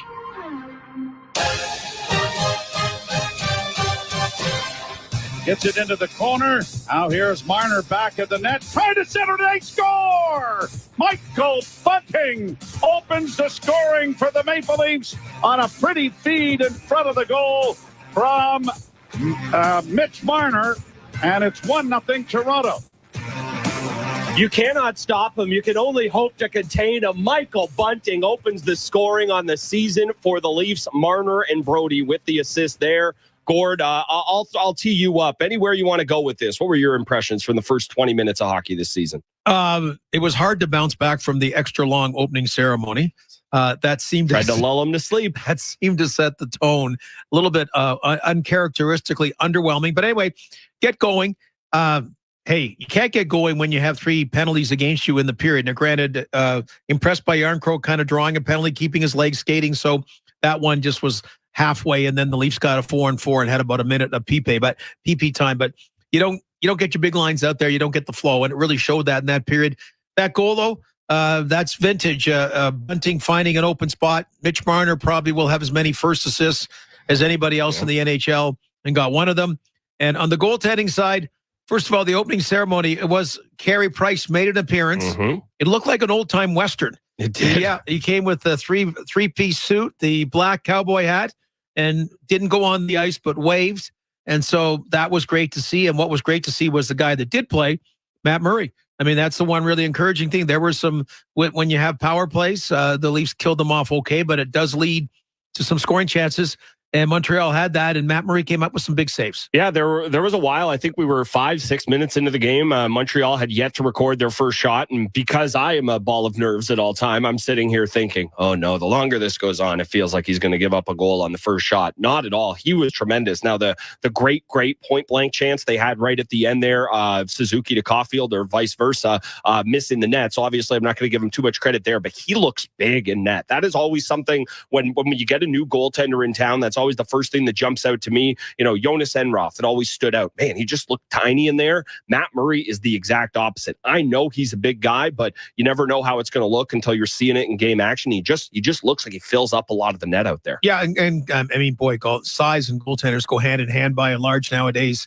You're right. A guy like Enroth really is an aberration where it used to be more commonplace. But I like the way he played. Caulfield was one of the big saves he did make earlier, and that's a guy that Montreal really wants to try to. He started blossoming under Marty St. Louis the second half of last season. So all in all, like, it's about finding ways to win, and you got to be happy being up 1-0 because you've had the disproportionate number of penalties against you. You had to come up with some big saves. You had to, and Montreal as well, again, find your legs after upsetting your rhythm opening ceremony, and you're up 1-0. Not a super entertaining game, but a very efficient game for the Toronto Maple Leafs. Yeah, very, very efficient. Obviously, the one thing they would hope to change is staying out of the box. And that was the thing. A couple of penalties are, don't want to say lazy, but just kind of not having your feet moving. It was the exact opposite of Yarncroke, right? He has his feet moving, allows him to draw a penalty, whereas Giordano gets caught flat-footed at the blue line. That leads to his interference penalty. Rasmus Sandin, he was a little out of position, although good job on him trying to break things up. And then, yeah, I do have to say it, Michael Bunting, you're a little out of position. That's why I drew the holding penalty there. I don't know. I didn't want to say it, but I think I have to. A lot more to break down from that first period, including a fourth line that I thought showed a ton of jump. I will have a little bit more in the first intermission. You're listening to Molson Leafs Hockey on Sportsnet 590 The Fan and the Maple Leafs Radio Network. Bet365, the world's favorite sports book. Place your bets before or after the game starts on the biggest sports like hockey, basketball, baseball, football, MMA, and soccer. But here's the best part. Bet365 is now available in Ontario. Download the app and see for yourself why Bet365 is the world's #1. Disclaimer, must be 19 years or older, Ontario only. Please play responsibly. If you or someone you know has a gambling problem, visit connexontario.ca. Every year, fans debate over the draft. Who's going first? At Chuck's, they already know. The top draft choice is that icy cold 18-ounce Molson Canadian you're holding, and it's just $4 at Chuck's during Leafs games. No wonder that at draft time, Canadians are always in high demand. Chuck's Roadhouse Bar and Grill. Food the way it ought to be. Price the way it used to be. Now is the time for hockey, and now is the place for the NHL, because NHL Live is now part of Sportsnet Now Premium. That means all of the games you got with NHL Live and then some, all in one place. Stream more NHL action than ever before with Sportsnet Now Premium. More goals now, more saves now, more wow now.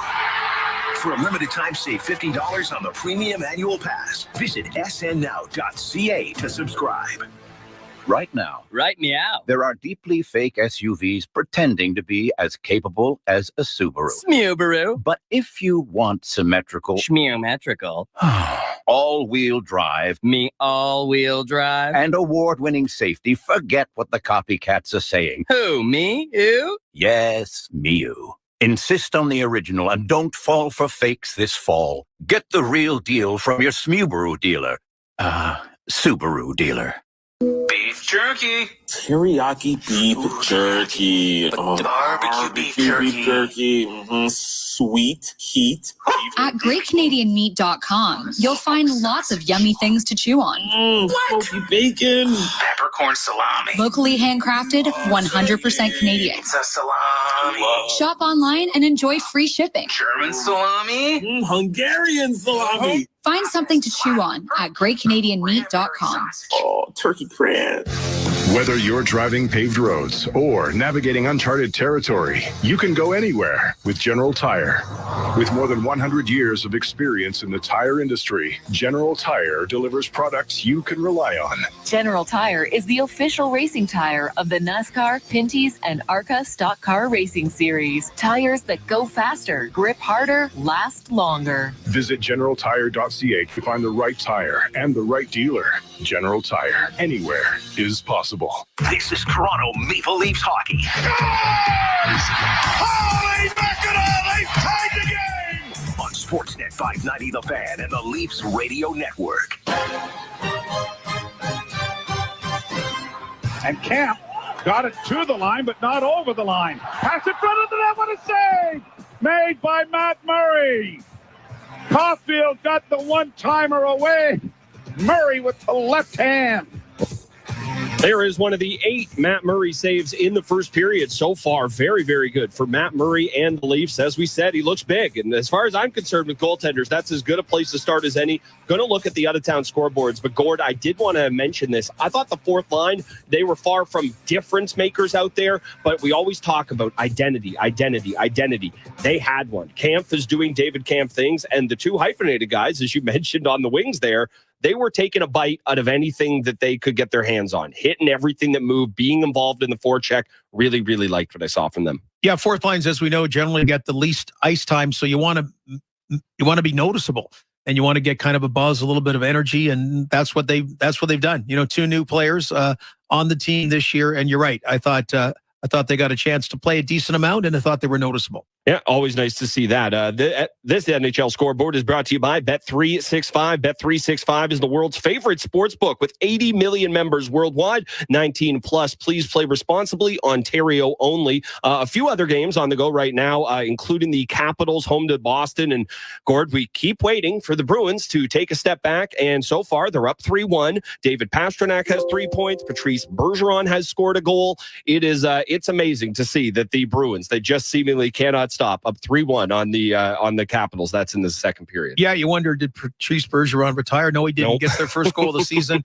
Taylor Hall scored the other one. Anthony Mantha, you're really waiting for him to kind of break out in that. Washington paid a big price for him. He scored the lone Capital goal. I agree with you. These are sort of, to me, the 2 teams in the East. You remember last year in the East, the 8 teams that made the playoffs basically made it at Christmas. Yep. And this year, you're hoping there's a little more compelling race. And Boston, Washington are the 2 that I'm curious about that made it, and will they not? So it's 3-1 in that realm, and then Columbus has a 1-0 lead over Carolina. And you wonder, with the Johnny Gaudreau era, what's that going to mean? Now, Patrick Laine, Rory Boylan here on Sportsnet.ca had a great column just with one prediction with each team. It was pretty cool. Thought it was good. Like, not good if you're Chuck Fletcher, and he said, you'll be the first general manager fired, or you're Peter Laviolette, and you'll be the first coach fired. He threw a lot of things out there, but he said Patrick Laine scores 50 goals. I don't know if he will or not, but he gets the 1 goal tonight for Columbus. Who knows if he gets re-energized with the arrival of Johnny Gaudreau? Who knows what the Columbus Blue Jackets are? Yeah, Johnny Gaudreau there. They got a silky guy in Ken Johnson who's going to play a little center there, potentially between those two this season. So, yeah, that's definitely something to keep an eye on. The only other, those are the games that on the go right now, of course, including the Leafs up 1-0 on the Canadiens at the end of 20 minutes. Gord, if there's one thing the Leafs wanted to improve on, is it kind of as simple as, don't take 3 penalties for the next 2 periods? Or was there anything else that jumped out to you? Well, that's the one you want to stay out of the penalty box, because it really had a tough time getting going. But I just want them to find ways to win, whatever it may be. And right now they're up 1-0 in a period that I don't know so much they got outplayed, but they certainly had the adversity of the penalties, and so they found the skill with Marner passing to Bunting, gave them that 1 goal, and that's kind of what I'm looking for throughout the season. And I would just like to give myself some credit. I said I wouldn't do it, and I didn't. We have first time. I did not complain about the officiating. The Leafs down 3-1 in penalty margin. Part of that's because they took 2 really, really bad interference penalties. But hey, I'm not complaining. I want to be clear. Refs did a good job in the first period. I don't know how many more times I'll say that, so we'll say it here on the very first intermission we have. That's Gord Stellick. I am Brent Gunning. We will be back for the second intermission. Again, Leafs up 1-0 on the Canadiens at the end of 20 minutes in Montreal. Matt Murray, perfect so far. Michael Bunting with the first goal of the Leafs season. Joe and Jim will have the call of these second when we continue. You're listening to Molson Leafs Hockey on Sportsnet 590 The Fan and the Maple Leafs Radio Network. St. Louis Bar and Grill was born in 1992, which makes it a millennial, like me.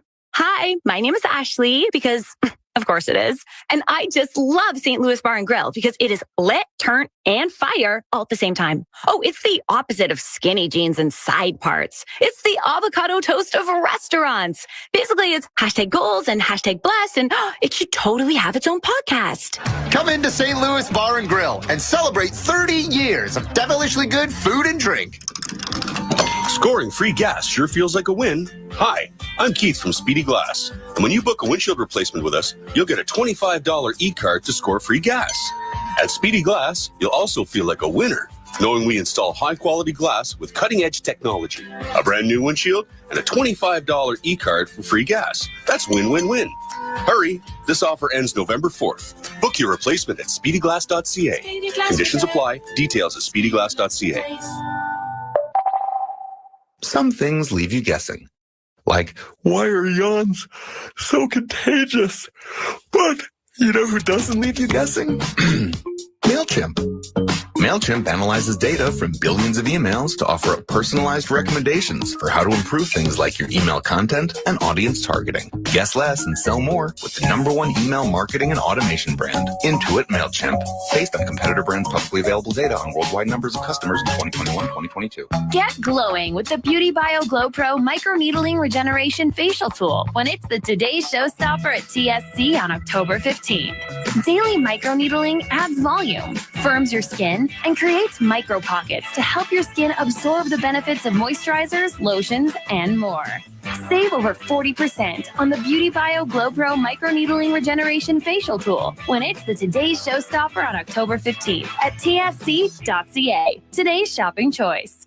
This is Toronto Maple Leafs hockey. Matthews in on the wing, driving the net with a shot, scores!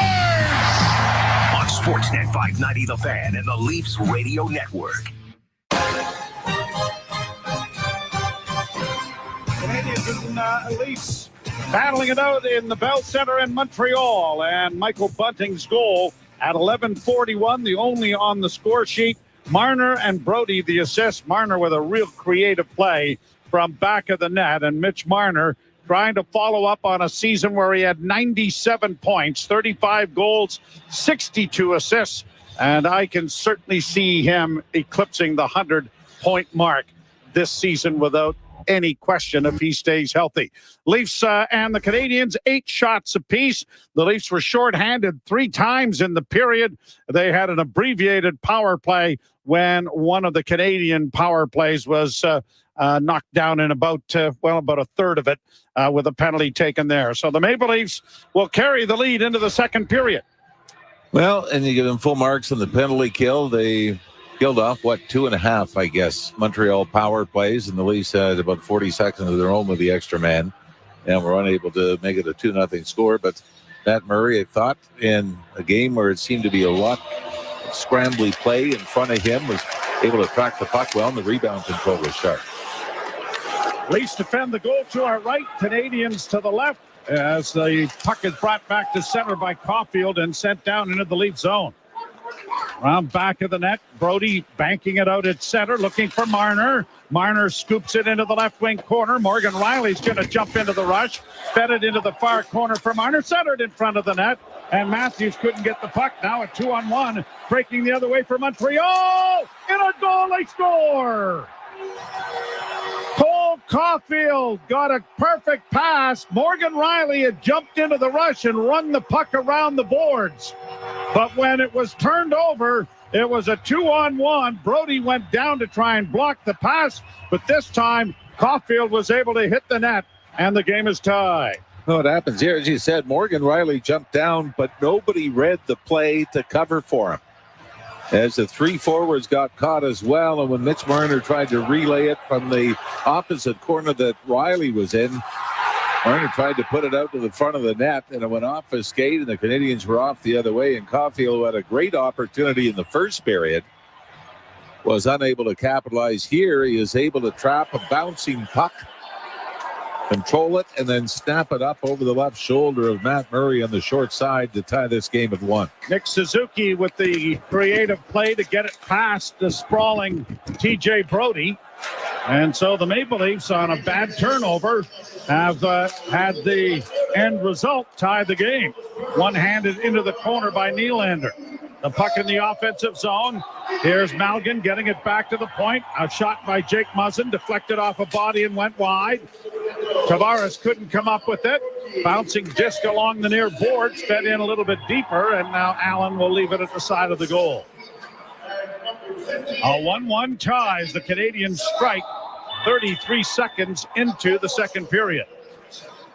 Gordon Harris stands back of the Montreal goal, waiting for teammates to change. Brought to center ice, pass hits the line, brought in over the line by Mike Hoffman. He has it turned over, and the Leafs will counter. Kerfoot to center. Kerfoot flipping it in on the right side. Engvall trying to get a bouncing puck to behave.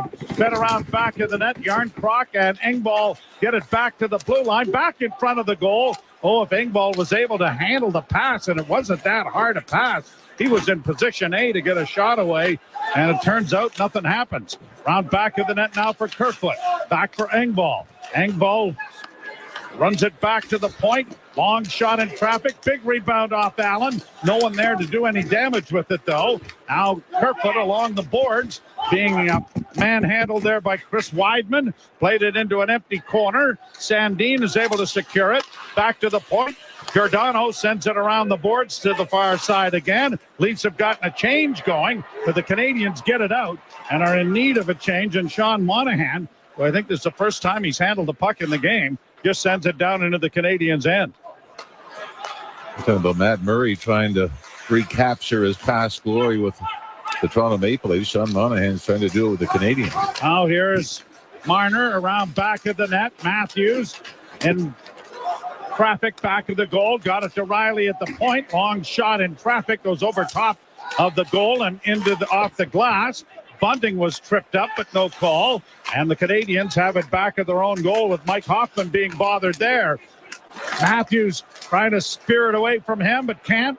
And the Canadians will get it out with a pass ahead by Suzuki, getting to the line, only to be knocked back out at center ice by the Maple Leaf defense. A 1-1 tie here in the second. And an icing charge coming against Montreal. It'll be brought all the way back into the Canadiens' end of the rink. The two teams starting their regular season here tonight. The Leafs will open their home portion with the Washington Capitals in town tomorrow. We'll have that action for you from Scotiabank Arena tomorrow night beginning at 7 o'clock. By the way, Cole Caulfield last year had 23 goals in 67 games. 22 of them came under Marty St. Louis in the 36 games that St. Louis coached him. Caulfield got the puck in over the line. Now Anderson will play it back at the Toronto goal. And it is quickly fed ahead by Obe Kubel along the boards and in for Zach Aston Reese, who gets it back of the net. Played to the far side. Kubel there again to get it back of the goal for David Camp. Trying to shield it. Got it to the side of the goal. Aston Reese couldn't get it to the net, but he's played it back to the point. Punched around back of the net for Obe Kubel once more. Obe Kubel getting it back along the boards into the corner. David Camp in there. Good forechecking line here for the Leafs, and there may be a penalty coming here, I believe, to Montreal, all set up by the grinding of this line down in the Canadian zone. That is such a bonus when you get your fourth line to get some offensive zone time. Pitlick is going to go for a little hook on David Camp, who was just in the corner to the right of Jake Allen. Maybe not the most severe infraction that we've seen. 4:02 the time of the penalty. First full power play for the Maple Leafs. Here's an opportunity for the big line, the big boys, Matthews and Marner, to atone for getting caught on the Montreal goal here early in the second period. Tavares scrums the draw. It goes down into the corner, hammered off the boards and out and down the ice by Montreal. That got past Murray and bounces into the corner, but no damage there as the Leafs will quickly turn it back up ice. Here's Tavares bringing to the line and in with a pass to Nylander. Nylander got it back to the blue line. Here's Riley working to the middle, dishes off now to Matthews. Near half boards. Matthews works down into the corner. Gets it back to Morgan Riley, just kept in. Far side Marner. Pass in front, the deflection by Nylander went just wide. Marner in the corner, back to Willie. Near side Matthews, closing! And it went off the crossbar. The rebound in front of the net. And Allen is able to catch that off the stick of Willie Nylander as Matthews grazes the crossbar, and it is still a 1-1 tie. And I think Jake Allen thought this was in. You saw Allen flinch. He heard hit the crossbar, and then Allen was very slow to turn and look into the back of the net, and then scrambled when he realized it had gone out the other side. But you know, that was the look of a goaltender that was just beat, thinking, oh no, he's done it again. Minute 18 to go on the power play. Tavares waved out. Nylander will take the draw. And the Canadiens win it cleanly and are going to get it out and down the ice. Murray playing the puck back of the goal. And Morgan Riley starts out. The veteran Morgan Riley dropping it back. Marner comes through neutral ice with speed to the line and in on the right side. A play around the boards to Tavares on the left wing board. Centering attempt comes back to the point. Onto the right wing side to Nylander. Back it comes to Riley. He doesn't shoot it. Willie gets the pass on the wing. Down low with the pass from Marner. He goes around back of the goal. In front for a shot there by Riley that was blocked. Cleared around the board. Slowed up, but cleared to center ice by Montreal. Final seconds in the power play. Tavares onto the wing and off the heel of the stick of Nylander. And the Canadiens will get it out at center and to the Leaf blue line, where it's turned over there again and sent back into the Canadiens' end, only to be iced by the penalty killers. Final dozen seconds in the power play. Yarncroc back in his own zone. Got it ahead. Morgan Riley up on the wing. Turned back by Bunting. Bunting works to the line and in. Bunting trying to drop it off. Played it along the boards. Kerfoot couldn't get to it. And now the Canadiens trying to get it up on the wing and have. And Evans gets it out into neutral ice. Big collision there in the center ice area. And the fans thinking there should have been a penalty. Back the other way comes Kerfoot. Kerfoot in with a shot. Rising drive off the blocker of Allen. Into the corner it goes, near side. And around back of the net, the Canadiens will get it out. At center ice. Monahan sends it into the Toronto zone. Sandin, double team back of the goal. Got it into the corner. Fed up on the wall for Yarncroc. He gets rid of it rather quickly. And it ends up going into the Montreal bench. And out of play. And a faceoff will come in the Toronto zone. 13:15 remaining to be played in the second period. We're tied at 1.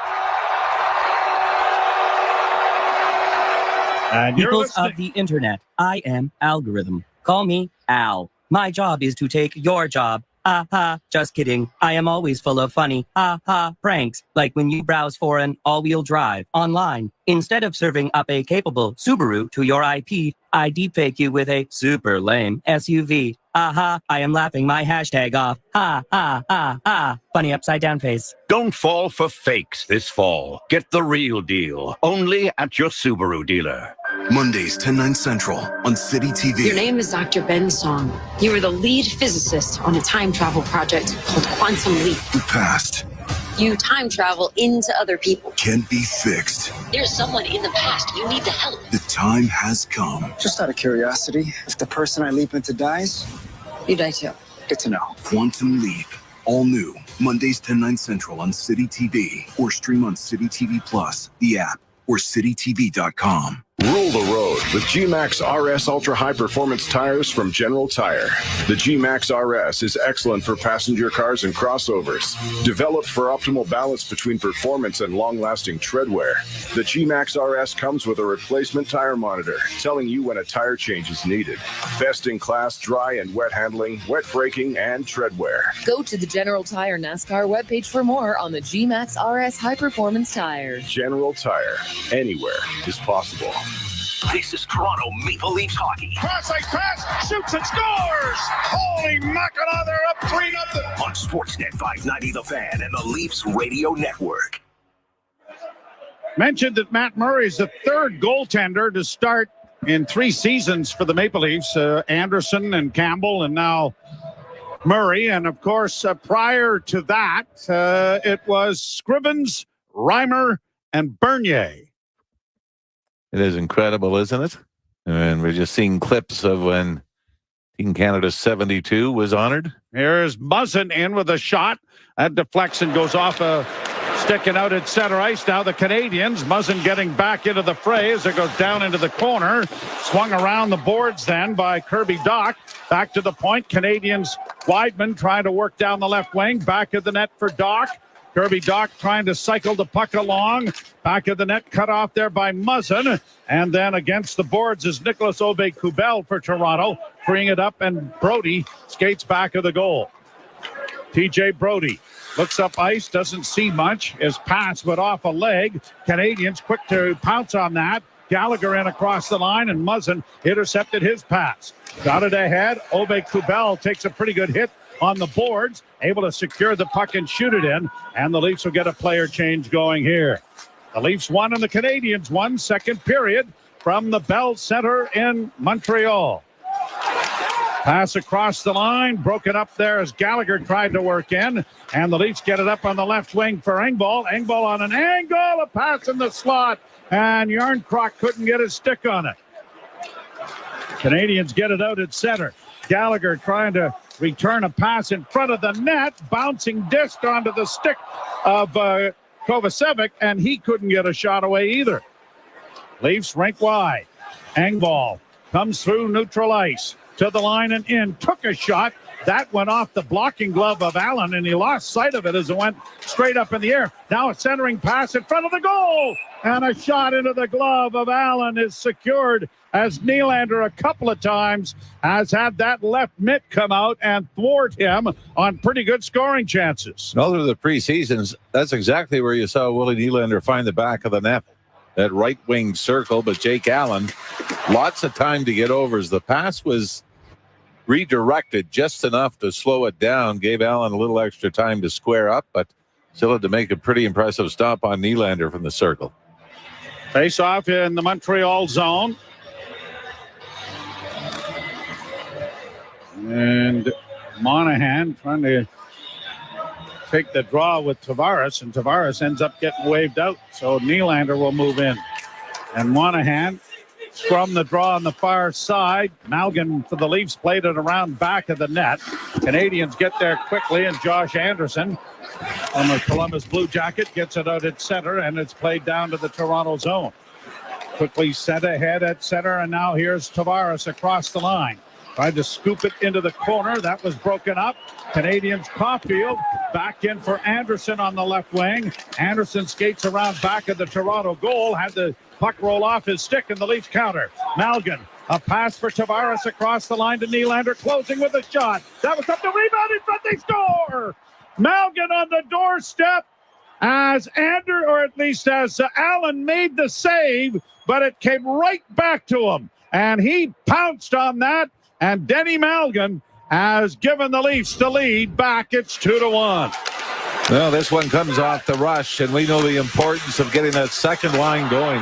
Actually, Joe, I think this is a play by Tavares that once he got the rebound off the Nylander shot, went off the left pad of Jake Allen. But John Tavares doesn't try to score. He just tries to funnel this back to the top of the crease. And although Malgin took a couple of swipes at it, was able to slide it home. But a smart play by John Tavares, but line number 2 comes through to give the Leafs their second lead of the game. 9:06 the time. Yeah, he swung and missed on the first one, didn't he? But it was a smart play by Tavares. I mean, when he did that, I thought he actually got the puck to Allen, but he did not, but he stayed with it. And Denny Malgin, who played a couple of seasons in the Swiss League. Well, he did not score in his 8 games with the Leafs his first time here a couple of years ago. So round 2. And of course, Mason Marchment, who the Leafs dealt for him, had such a tremendous season a year ago with the Florida Panthers. And it is cleared out into the center ice area, and Matthews has it across the line to Marner. Marner closing in, Rourke's in on goal, and that was knocked away. And then Marner's lifted off his skates in front of the net. Brought back the other way by Jake Evans. Evans will play it down in back of the Toronto goal. Morgan Riley intercepts and gets it ahead. Brought on by David Camp and sent deep into the Canadiens' end. Leafs with a 2-1 lead midway through the game. Launched high to center ice, bouncing down into the Toronto zone. Icing and possibility, but Hall had to play it before it went over the line. It comes back into the slot. Big save made by Murray. Another shot hits the side of the goal as Matt Murray comes up big with a good blocking save. Leafs send it down into the zone. Aston Reese gets it around back of the net. Obe Kubel was grabbed on there, and it could have been a holding call. Canadians will lift it back into the Toronto zone. Hoffman getting it in there, and the Leafs come away with it. Brought back by David Camp. Up on the wing and across the line. Slid in on the left wing side. Giordano sends it down into the corner. Kovacevic for the Canadians having some difficulties against the boards. Leafs buzzing around here in the forecheck. Engvall couldn't come up with it. Chases it back of the goal. Now he does come away with it. Engvall working out in front of the goal. And on trying to get a shot away was Yarncroc. And this is the official at center ice now who's called the majority of the penalties, hasn't he? And that's now the is second this one. to the Leafs? Must be. They had control of the puck, and it looks like Kerfoot might be the one that's going. Oh, my goodness. Oh, wow. A hit from behind. Well, you're listening to Molson Leafs Hockey on Sportsnet 590, The Fan, on the Maple Leafs Radio Network. Alpine Credits, where homeowners get approved. Hi, I need to realign my chakras, and I think consolidating my debts into one easy payment would really help. I'd like a loan. Do you own your home? Yes. Then you're approved. Namaste. Alpine Credits, where homeowners get approved. Go to alpinecredits.ca to get started. Some conditions apply. FSRA license 12616. 911, what's your emergency? A boy was just hit by a car. Please send an ambulance quickly. A devastating accident can turn your family's life upside down. Thompson Rogers can help give you the clarity you need to see the way forward with practical legal advice and support at every step. Zahir, the leg brace may be permanent. From the hospital room to the courtroom, you need the lawyers at Thompson Rogers to help take away uncertainty. That's real life counsel. Go to trlaw.com to find out more. Hi, this is Blue Jays analyst Joe Siddall. Being in the sports business, I've had my share of road trips. I know what it's like to live out of a suitcase. So when I'm in one place for an extended stay, I love staying at Premier Suites. It's not just a room. With Premier Suites, you get a really nice, fully furnished apartment with all the comforts of home. Choose from over 1,300 suites in 38 cities across Canada. Find out more at premiersuites.com. Premier Suites. All comfort, no sacrifices. This is Toronto Maple Leafs hockey. Centered in front of the backhand, scores! Michael Bunting! On Sportsnet 590 The Fan and the Leafs Radio Network. Joe Bowen along with Jim Ralph. The Maple Leafs with a 2-1 lead over the Montreal Canadiens with 8:49 left to play in the second period.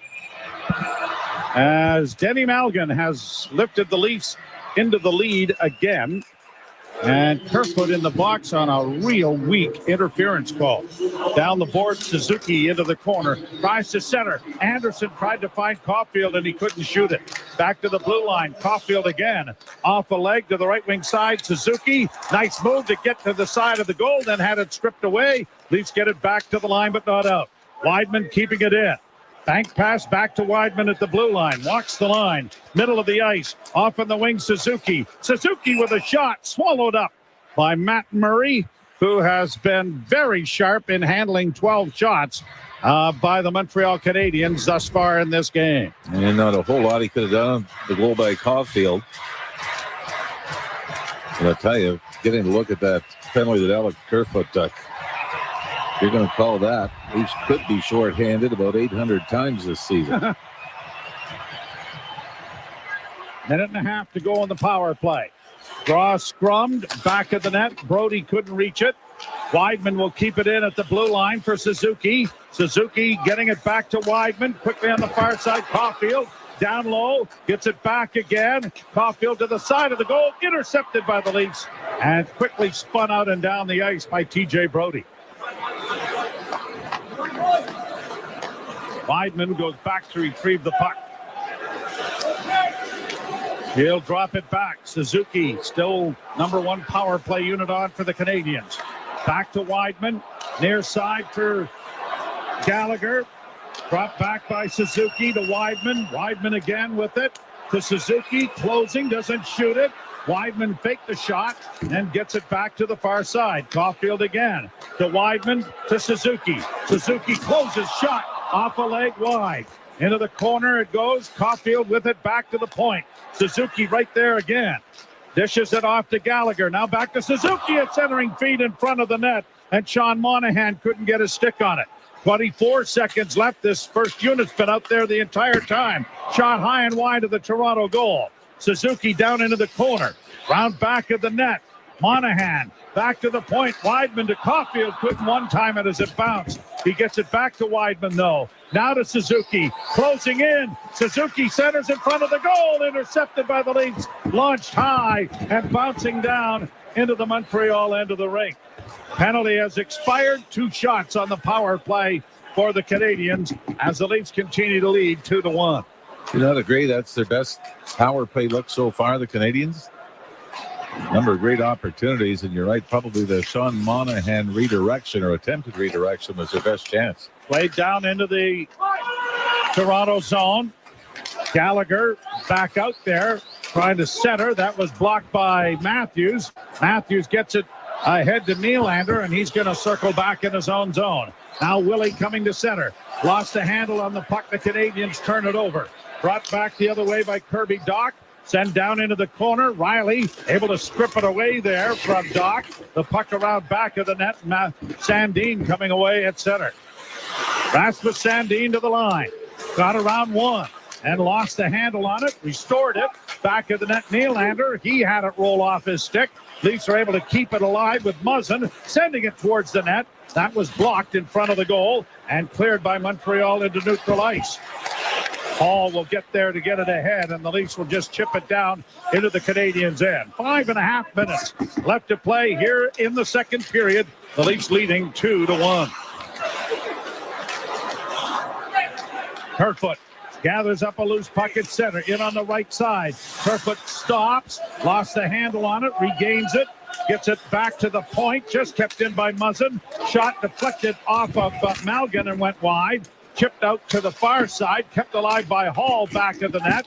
Kerfoot trying to center, Back to the blue line it comes. Engvall keeping it alive, sending it around back of the net. Malgin unable to reach it, and the Canadiens will get it off the boards and out at center ice. Played up on the wing then by Kovacevic. Long shot, big rebound off of Murray, but it was backhanded wide of the net. Dangerous play there on the near side. Canadiens keeping it in with Harris. Round back of the net, Giordano got it up on the wing. Hit there by Sandin, knocked his man down. And the Maple Leafs get it out. Now a break. Malgin did alone. He hit the goal post. Denny Malgin got in behind everyone. He tried to go low glove on Jake Allen. Beat Allen, but just off the outside of the post. Matthews can't keep the puck in. 3-on-2 break here. Caulfield with the puck. Shooting, scores!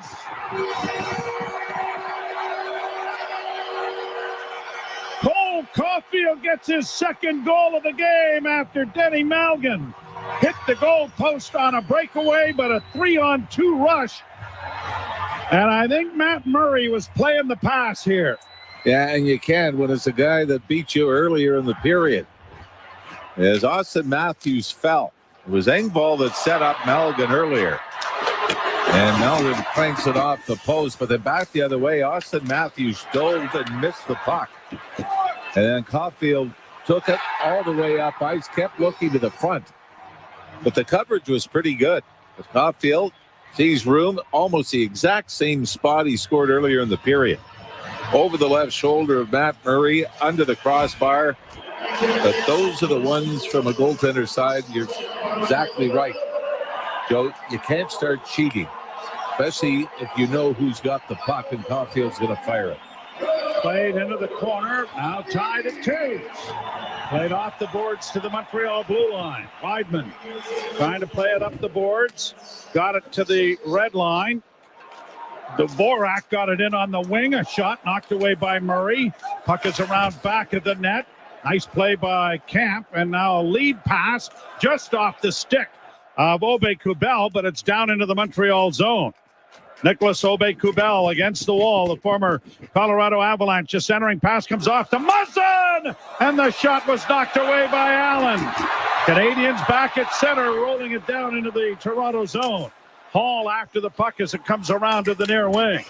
3:10 to go in the second period, and we are tied at 2s. Round back of the net, David Savard. Played it back of the net. Muzzin was there. Plays it up ahead, and the Leafs are going to get it to the line. But a turnover by Kubel. Wrap around the tap. Down is Murray. They're banging away at it, and he's kept it out. At least for now, he was in a very awkward position, getting back to the near post. And you know, whether it's the net cam or the overhead cam, they're going to look at this. As Matt Murray made the first stop, but was in the butterfly position. And then on the wraparound attempt, didn't really dive along the goal line. And a lot of his body was in the net, and we're getting the overhead look now. And he almost goes head first into the net. And if the puck is in, we're going to get a better look at it here, I think. Yeah, it never does go across the line. Well, we can see so far anyway. And you're listening to Molson Leafs Hockey on Sportsnet 590 The Fan and the Maple Leafs Radio Network. Right now, Right meow. there are deeply fake SUVs pretending to be as capable as a Subaru. Smubaru. But if you want symmetrical, Schmeometrical. all-wheel drive, Me all-wheel drive. and award-winning safety, forget what the copycats are saying. Who, me? You? Yes, Miu. Insist on the original and don't fall for fakes this fall. Get the real deal from your Smubaru dealer. Subaru dealer. Do you want to bet on live sports? Then you need to try in-play betting at Bet365. In-play betting lets you make a bet while the game's still being played. Seriously, you can bet on things like puck line, the money line, total hits, touchdowns, the next goal scorer, fight outcome. Download the app now and see for yourself why Bet365 is the world's favorite sportsbook. Must be 19 or older. Ontario only. Please play responsibly. If you or someone you know has a gambling problem, visit connexontario.ca.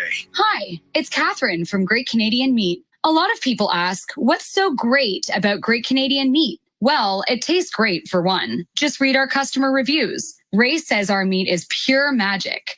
And Nick says, very impressed and even more happy to be supporting a local company. It's great because it's Canadian.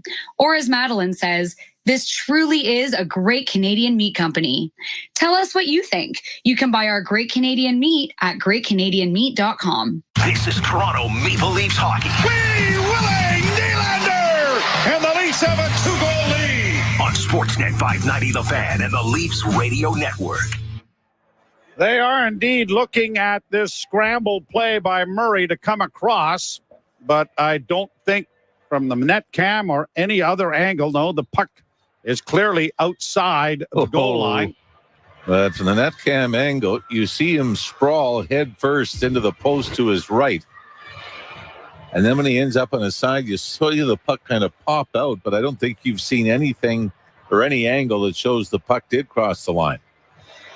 Josh Anderson, Christian Dvorak played with Mitch Marner for the London Knights back in 2013 and 14, and all of them went to the 2014 Memorial Cup.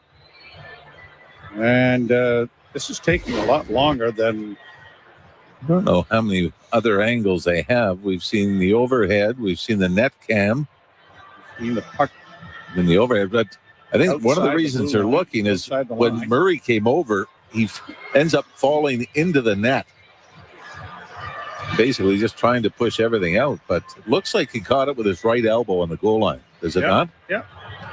Oh, another blowing it up from the center ice cam, which is a little blurry. Every time you see it, it's in the blue paint. Thanks very much. So this is going on a little longer than I personally think is required. But the two referees, Dan O'Rourke and Jake Brent, are on the tablet. And now Sheldon Keefe doesn't appear overly concerned, nor does Matt Murray, but it was Kirby Dach sort of froze Matt Murray on the short side and then continued around behind the net. And boy, now we got another angle. You can't see it. Can't see it at all. Really didn't look as though any of the Canadians were celebrating. But we are going to get the official call now. Goal on the ice is no goal.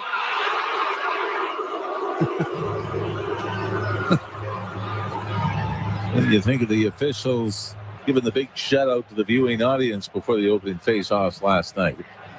I thought it was one of the great scripted events of my time.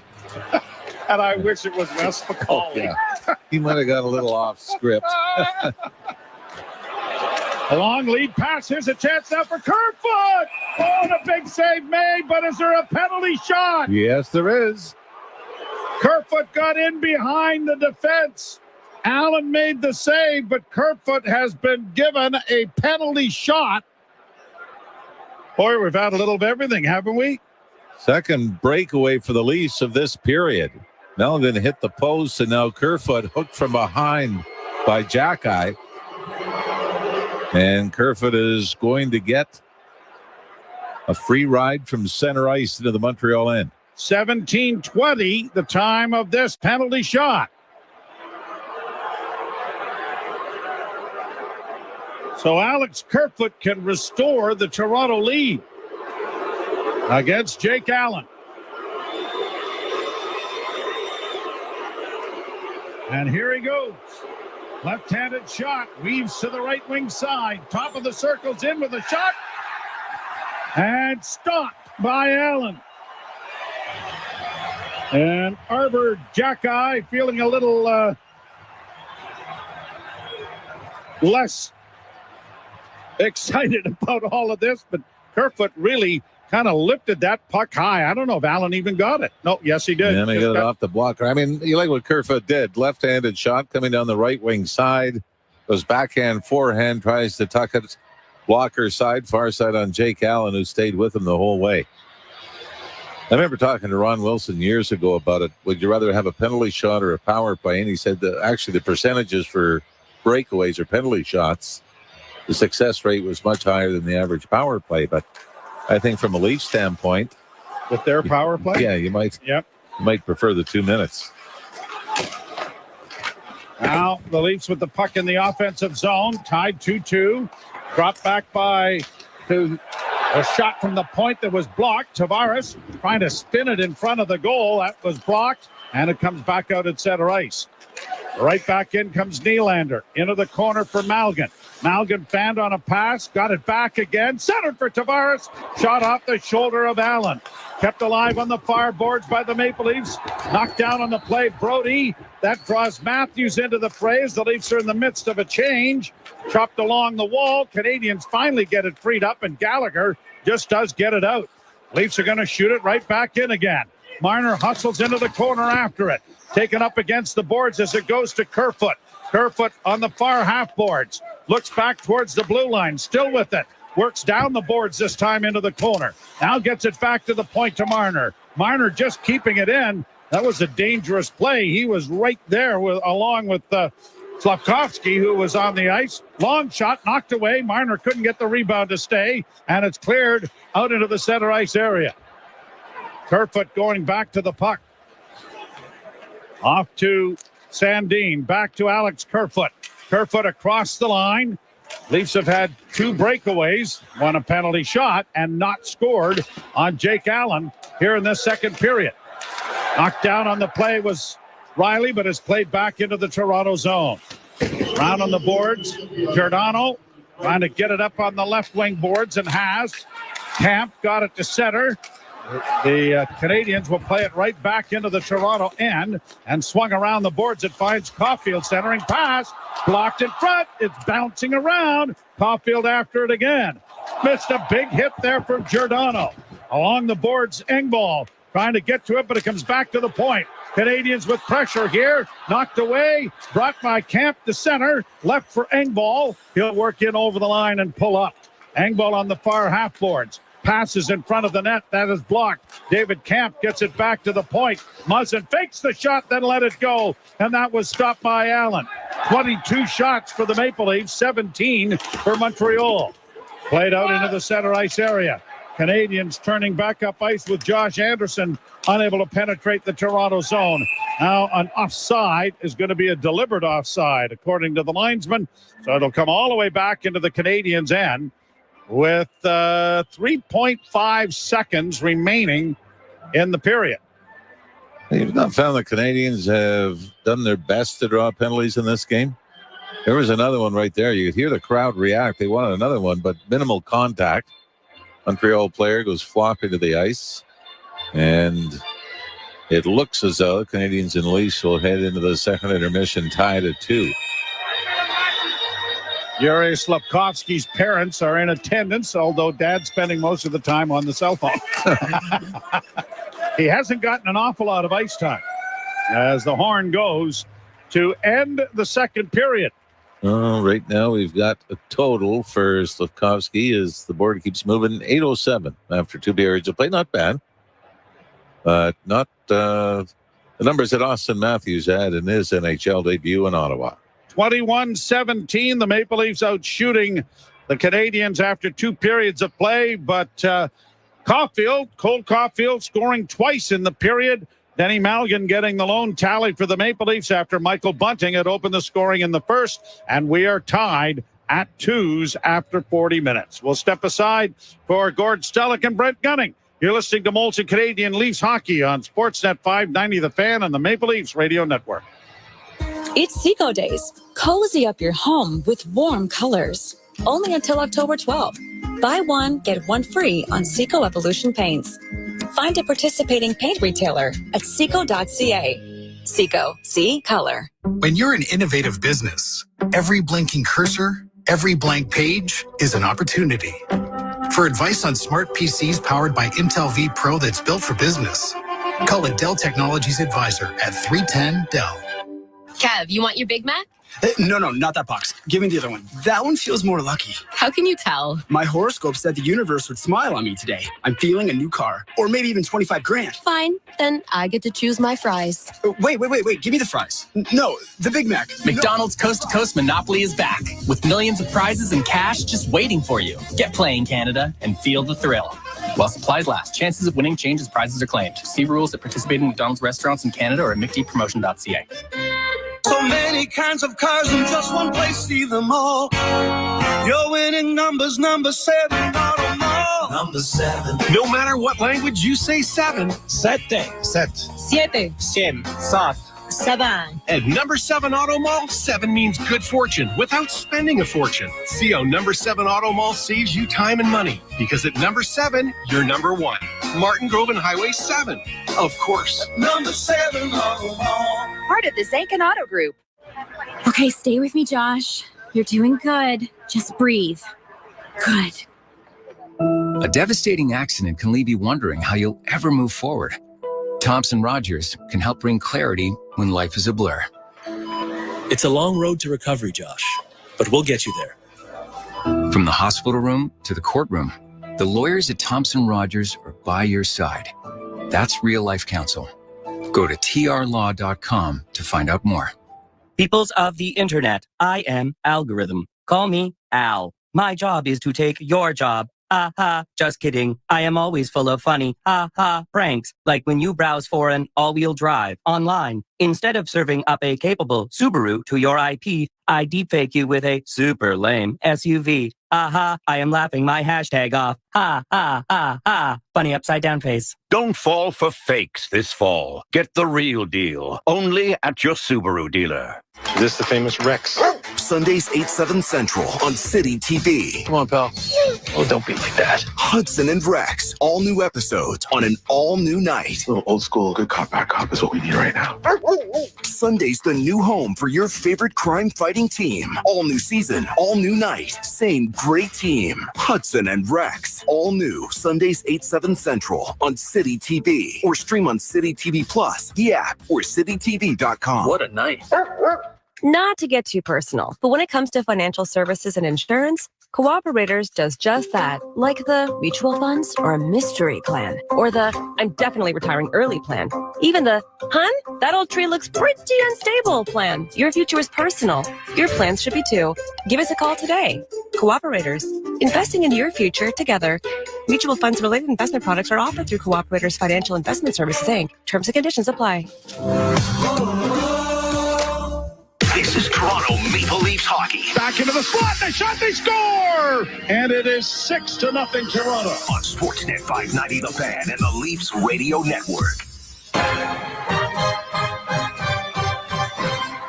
Malgin, a pass for Tavares across the line to Nylander, closing with a shot. That was up the rebound in front, they score! Malgin on the doorstep as Allen made the save, but it came right back to him. And he pounced on that, and Denny Malgin has given the Leafs the lead back. It's 2-1. His first as a Leaf this time around. Of course, he has scored a goal as a Leaf before. Dennis Malgin getting the goal there. Cole Caulfield with a pair for Montreal.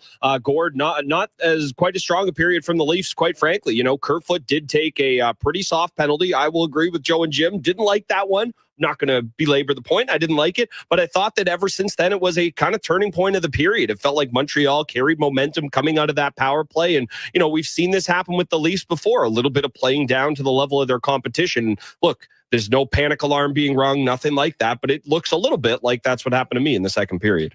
Yeah, that was a terrible call. It didn't factor in the game. I mean, I think that's the same referee that called the roughing the passer on Tom Brady and then morphed and became an NHL official. That was brutal. Yeah, really, those can't be called. Like, seriously, that's so beyond chintzy. So, and that's not being a homer here, but point is, that's my job. Yeah, that's correct. He said, what don't you want to see the Leafs? Well, you don't want to give up a goal in the first 30 seconds. And it was just a miscommunication there. Morgan Riley pinching and nobody on the big line covering up. Cole Caulfield, boy, he's a sniper. Mm-hmm. You know, that's a nice shot in particular that he did on the second Montreal goal. And the penalty shot by Kerfoot. And right away, both of you and I go, wonder when. Let's go. Let's put the bat signal out for the master stats guy, Stevie Fellon. Yeah, they've not had a penalty shot in COVID world. It was Mitch Marner, game 1 against Boston in the playoffs in 2019. He scored. Yeah. You just thought, boy, it seems like such a distant memory. So it really does. And that's the first one they've had on opening night since Sundin in 06. And guess what? He scored there. So Alex Kerfoot not adding himself to Leafs history. The guys talked about it on the broadcast. You would, especially with a team like this. Maybe there's some teams that don't have the firepower that the Leafs do, and you'd say, okay, we got a guy we like going on a penalty shot. You feel better about that. And I understand it's not changing anytime soon, but there's no world where the Leafs wouldn't have rather had a 2-man advantage than an Alex Kerfoot breakaway. Yeah, no, absolutely. Absolutely right about that. It's anyway, it's funny because there's been some, great. Mulligan had a chance before he scored the goal on a breakaway. So some little slip-ups in that regard. I mean, here's what I'm talking about. Now, last year, I'm trying to get my memory straight about when was it that Matthews got kind of ragdolled a little bit against Montreal, but the Leafs came back and won that game. No, the Matthews ragdoll was in the playoffs in the bubble when he was laughing as Romanov, I think, was yucking it up. No, there's another one in the regulars anyway. So I'm going way back. I think maybe Winnipeg. That sounds about right. Yeah, so anyway, point being is you got to find a way to win this. This is one of those games. You're the better team. It's been kind of a sluggish game, kind of a pedestrian game. Montreal, there's a little bit. Well, that building would be great. So a little bit jacked about opening up at home and that great crowd they have there. So this is where in the third period, and you've got decent enough goaltending. It was actually, sensational would have been bit of a stretch because he didn't have the quantity of shots, but he played really extremely well in the first period, did Matt Murray. But you've had solid enough goaltending from Matt Murray so far to win this. Yeah, the save he made on what ended up being a really lengthy review, and I'm still not certain why. That was a great one. Definitely battled there. And, the 2 shots from Caulfield, I'm not going to say to let Murray off the hook there, but that's a goal scorer score and goal scorer's goal in both scenarios there. Leafs still looking for a goal from their goal scorer. Austin Matthews held off the score sheet thus far. Michael Bunting, Dennis Malgin, the Leafs goal scorers. Cole Caulfield, the Montreal Canadiens goal scorers. Brent Gunning and Gord Stellick, we will be back for a little bit more of the second intermission. You're listening to Molson Leafs Hockey on Sportsnet 590 The Fan and the Maple Leafs Radio Network. Every year, fans debate over the draft. Who's going first? At Chuck's, they already know. The top draft choice is that icy cold 18-ounce Molson Canadian you're holding, and it's just $4 at Chuck's during Leafs games. No wonder that at draft time, Canadians are always in high demand. Chuck's Roadhouse Bar and Grill. Food the way it ought to be. Price the way it used to be. On the Pinty's Grand Slam of Curling, it's best on best. Great names going head-to-head. It's about rivalries, 8 ends of drama, and 40 pounds of granite. Right on the button. That's amazing. And this year, new teams will be tested, and new rivalries will emerge. Time to celebrate now. Pinty's Grand Slam of Curling, all season long, only on Sportsnet.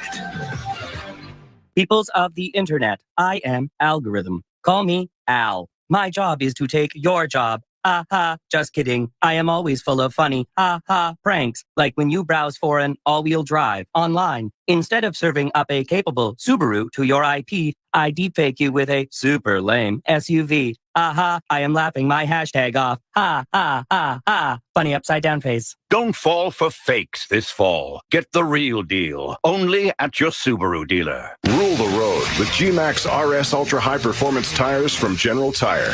The G-Max RS is excellent for passenger cars and crossovers. Developed for optimal balance between performance and long-lasting tread wear. The G-Max RS comes with a replacement tire monitor, telling you when a tire change is needed. Best-in-class dry and wet handling, wet braking, and tread wear. Go to the General Tire NASCAR webpage for more on the G-Max RS High Performance Tire. General Tire. Anywhere is possible. Beef jerky. Teriyaki beef jerky. Barbecue beef jerky. Sweet heat.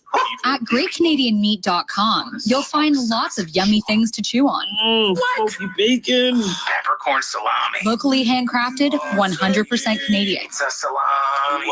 Shop online and enjoy free shipping. German salami. Hungarian salami. Find something to chew on at GreatCanadianMeat.com. Oh, turkey cran. We're Bet365, the world's favorite sportsbook.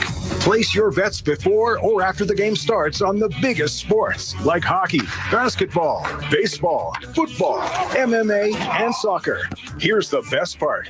Bet365 is now available in Ontario. Download the app and see for yourself why Bet365 is the world's #1. Must be 19 or older. Ontario only. Please play responsibly. If you or someone you know has a gambling problem, visit connexontario.ca.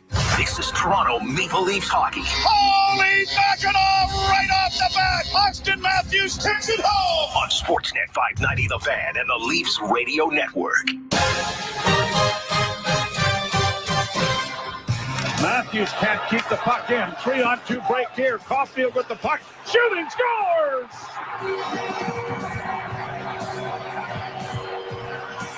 Cole Caulfield gets his second goal of the game after Denny Malgin hit the goal post on a breakaway, but a 3-on-2 rush.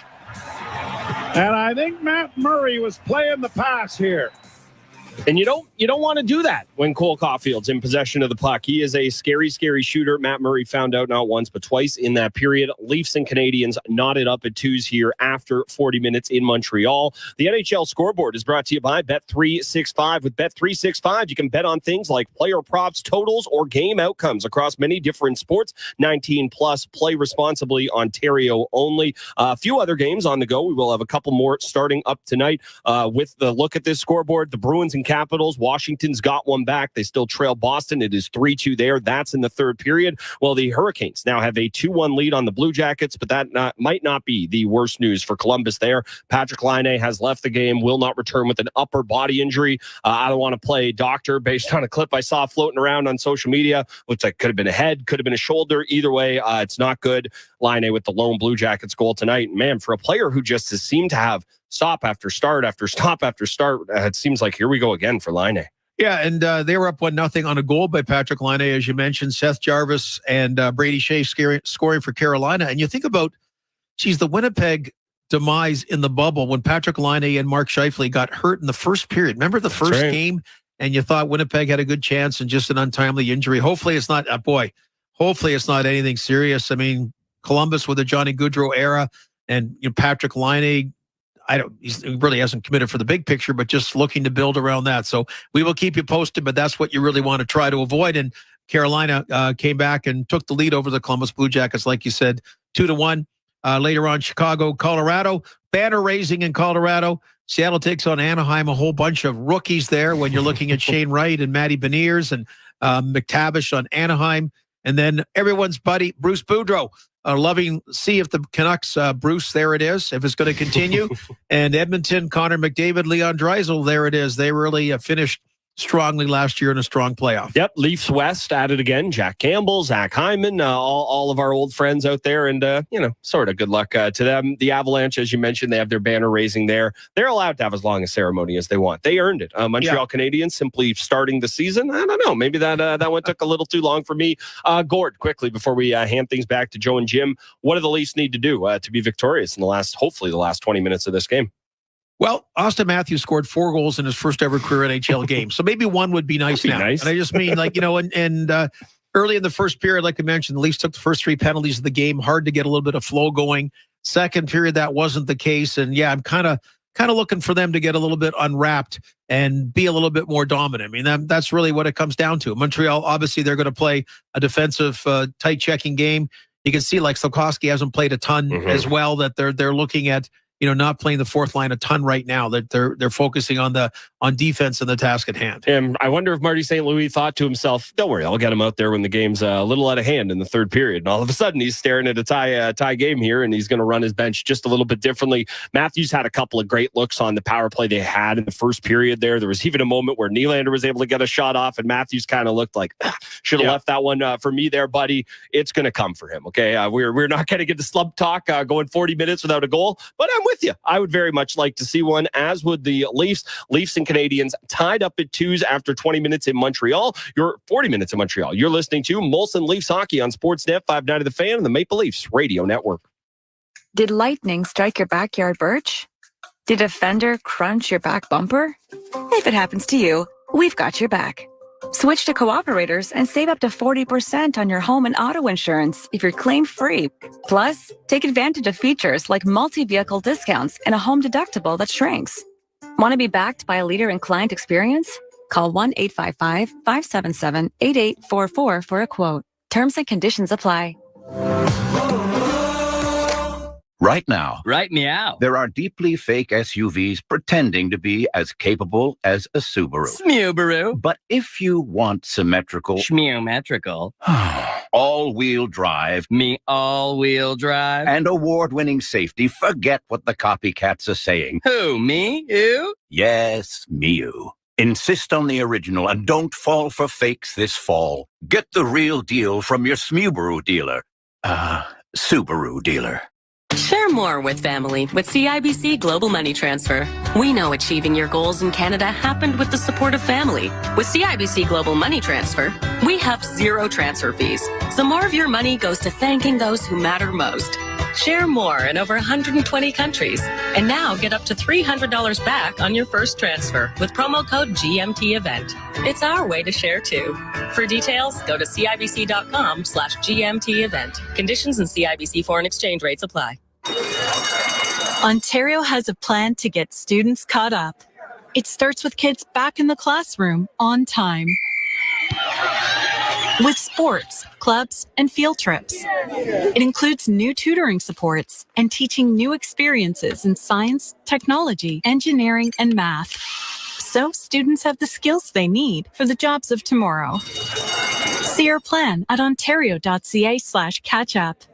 Paid for by the Government of Ontario. This is Toronto Maple Leafs hockey. Johnny Torino!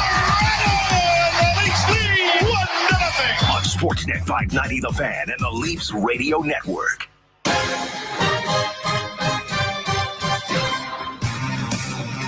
And the Montreal Canadiens, too, as we get set for the third period. Joe Bowen along with Jim Ralph here at the studios in Toronto as the Maple Leafs and the Canadiens deadlocked. And Denny Malgin, first goal since January the 18th, 2020, at the Florida Panthers at the time. And he almost had two. He hit the goalpost on a breakaway, and the Canadiens came right back up ice and scored the tying goal. Yeah, overall, it's his 29th career goal in the National Hockey League. But you know what? Pretty good numbers in Zurich last year in the Swiss League. 21 goals, 52 points. And still just in his mid-20s, so I think he could be a little bit patient. I'm sure if you're Nick Robertson, you're kind of going, okay. Like the vulture sitting on the phone wire saying, patience be damned, I'm going to kill something. Right down into the Toronto zone. Leafs defend the goal to the left. Icing call coming here against Montreal on the fresh ice. And it'll come back into the Montreal zone just 8 seconds into period number 3. No. Tomorrow night, Jimmy, yep. Washington in town tomorrow night. Yep, for the Leafs home opener. And, I mean, the bottom line is Melvin would have had to clear waivers. Nick Robertson didn't. So that made a difficult decision for them. Here's Riley off the face-off win, goes around back of the goal, saucers it back to Brody. Brody to the far side, and a shot by Marner was kicked away nicely by Jake Allen. Canadians able to play it to the line, knocked down by Bunting, but quickly played back at center. Here's Anderson, chased down from behind by the Maple Leafs. Brody turns to get away from him. Marner will find Riley. Riley carries out. The Leafs are in the midst of a change, so they'll regroup it back deeper in Toronto territory. Pass up the middle, offside for Denny Malgin on the right wing, and it'll be brought back into the center ice area, or back into the Leaf end where the pass initiated. Hey, one thing I'm a little upset with, I was joking with Kyle Dubas in the preseason. I said, if you need a veteran old goalie around, I said, I'm available. And he said, well, we have cap issues. Now I find out they actually had room.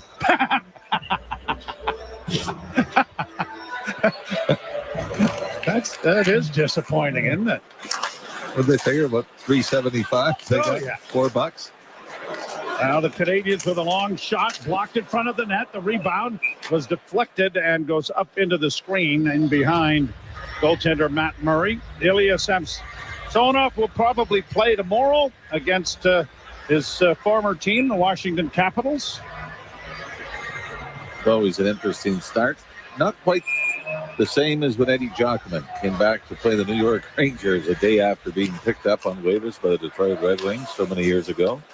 Jordan Harris keeps the puck in for Montreal. Sharp angle shot handled by Murray. Muzzin Played it in front of his own goal, and then it's played out at center ice. And here's Nylander coming through the neutral zone and in. Pulls up along the wall on the near side. Turned the puck over, though. Canadiens counterattack. Kirby Dach will send it into the Toronto end. He and Hall to the boards. The puck pushed around on the far side, and Malgin kicks it out at center and carries to the line and in. Malgin trying to get around the defense, couldn't get around Weidman.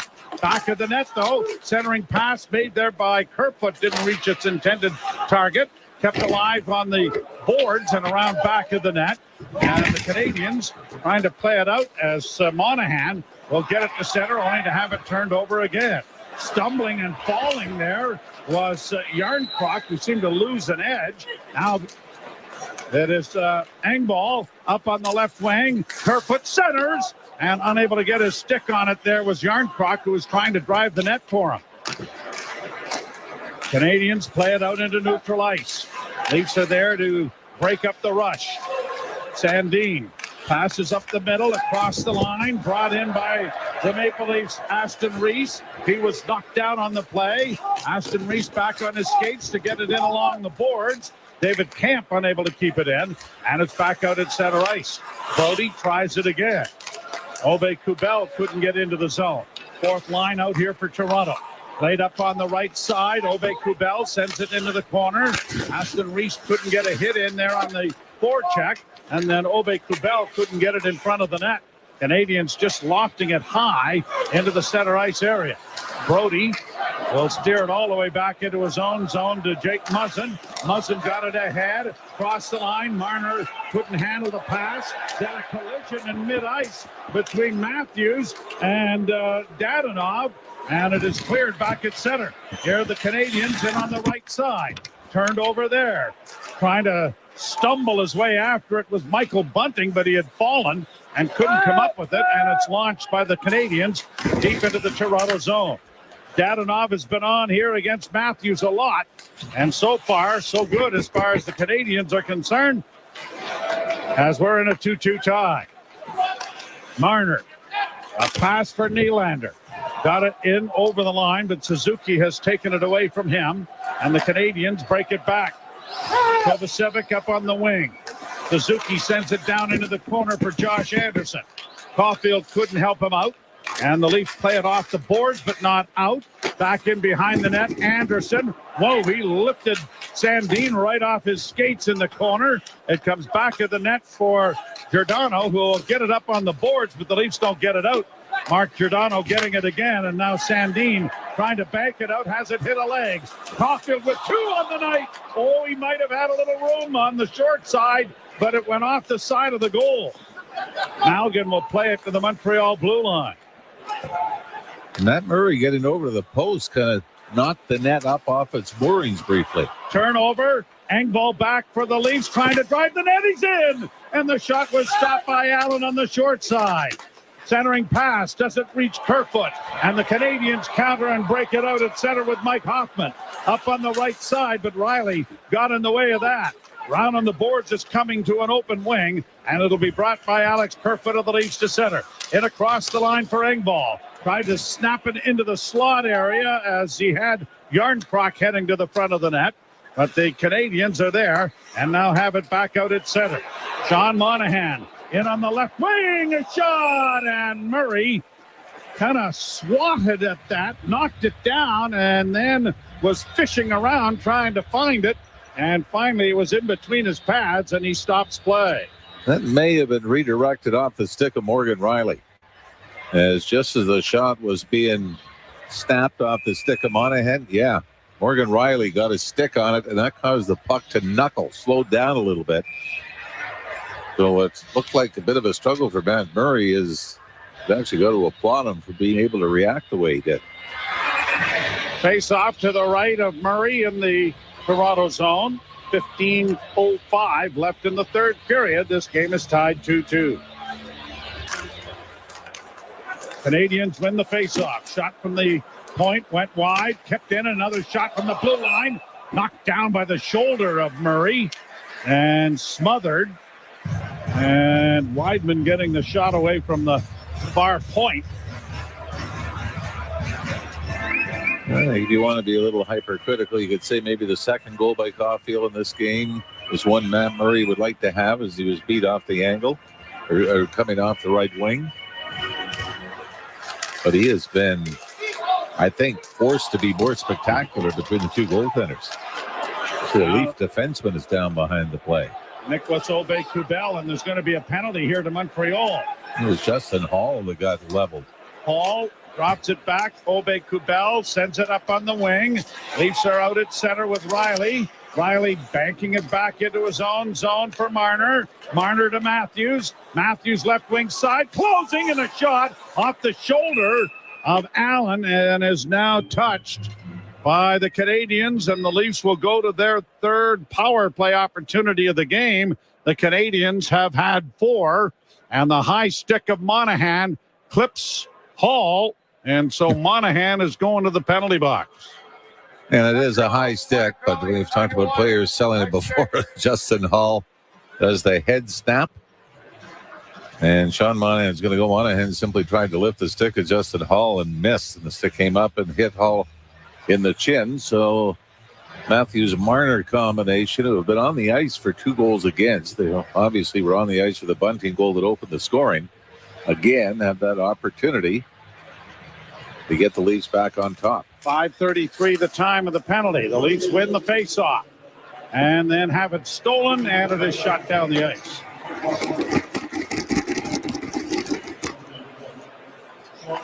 Riley starts from behind the goal, carrying up on the near wing. Works to the line and in for Nylander. Nylander dropping it back. Marner just did get there to keep it in at the blue line. Off the glass and around on the far boards. Riley is there. Centers. Unable to get to it was Tavares. Back behind the goal. It comes into the near corner. Marner getting it back, but Nylander couldn't keep it in. It'll come back to the Toronto zone. A pass off Matthews' stick goes down into the Canadiens' end. Matthews giving chase. Gooley is able to free it up. The Canadiens get it down the ice. Murray scooping it along the boards. And now a pass, errant off the stick of Bunting. And the Leafs power play just has not looked very crisp at all. Well, the zone entries have not been good, and we may see the second unit a little quicker this time. Well, Malgin coming out with it. Up on the right side for Kerfoot. Kerfoot back in for Denny Malgin. Swung around the boards. It'll find Bunting. Back to the blue line. Kerfoot with it in the far corner. Now back to the point it'll come. Giordano on the far side. Gets it back again. Giordano holds middle of the ice. Off on the wing, Malgin. Back to Giordano once more. Mark Giordano with a shot in traffic. Knocked down. Allen down. Rebound goes to the side of the goal. Cleared to the line, but not out. Kept alive by Malgin. Malgin to Giordano. Giordano on the left wing for Kerfoot. Back to Giordano. Now to Malgin once more. His pass was off a skate and is coming out at center ice. 6 seconds left in the power play, and an errant pass is going into the Canadiens' end, and the penalty will go for naught. The Leafs 2, the Canadiens 2. Approaching 8 minutes played. Errant pass here allows the Leafs to gain the zone, but a bouncing puck is not maintained. Canadiens break it back into neutral ice. Trying to get across the line was Hoffman. He turned it over, and Engvall's back the other way. Engvall in the slot, rolls it in on goal, hoping for a redirect, but Allen scooped it aside. It comes in front for Morgan Riley. Riley into the slot. Shot taken by Engvall is blocked, and it'll come back at center ice. Brody having to get there for Toronto. Quickly back the other way and in. Here's Camp around back of the net. David Camp is taken to the boards by Weidman. Engvall tied up his man, threw him aside, but the puck has gone free, and the Canadiens, Suzuki has it back into the Toronto end. Suzuki playing it around back of the goal. It came in front of the net. Anderson didn't see it, and the Leafs are able to bunt it out at center and now play it in over the line. Nylander turns. Nylander centers and under the reach of Tavares. Played into the corner for Muzzin. Muzzin couldn't help out. Kept in at the point by Tavares. And a long shot is an easy glove save for Allen, who will hold on. The Leafs 2 and the Canadiens 2. This is Molson Leafs Hockey on Sportsnet 590 The Fan and the Maple Leafs Radio Network. Alpine Credits, where homeowners get approved. Hi, I'm looking to upgrade my kitchen. Bathroom, Mom. We need an extra bathroom. Emily, hang up. This is so unfair. Sorry about that. No problem. I need a loan for some home renos. Well, do you own your home? Of course, I'm the owner. Then you're approved. Enjoy your new kitchen. Bathroom! Alpine Credits, where homeowners get approved. Go to alpinecredits.ca to get started. Some conditions apply. FSRA license 12616. Ugh. Be it a burst pipe or sewer backup in your home, Roto-Rooter can fix it, clean it, dry it, and if you decide to go through insurance, they can help reduce the hassle of your water damage insurance claim. Save yourself numerous calls and headaches. Roto-Rooter can do it all. There when you need them 24/7. With fast response service to keep your problem from becoming an insurance nightmare. Roto-Rooter has you covered. Call Roto-Rooter, that's the name. And away go troubles down the drain. The world's first luxury crossover SUV, the Lexus RX, is often called the gold standard. Year after year, it's at the leading edge of luxury, safety, and quality. Built in Ontario, every RX from Lexus of Oakville is meticulously prepared for its final destination. You. It's what we do. Anyone can sell a car. Very few can deliver a Lexus. Lease a 2022 RX 350 all-wheel drive executive package at 4.5% with biweekly payments from $398. See lexusofoakville.ca. This is Toronto Maple Leafs hockey. Holy mackerel, what a play! On Sportsnet 590 The Fan and the Leafs Radio Network. A 2-2 tie here in the third period. The Leafs and the Montreal Canadiens. As the Leafs scoring from Bunting and Malgin, and Cole Caulfield has scored both Montreal tallies. Alex Kerfoot missed a penalty shot. We've had a little bit of everything in this opener. Leafs with the puck in the offensive end. Quick shot taken by Matthews, but it was slowed up on the way to the net.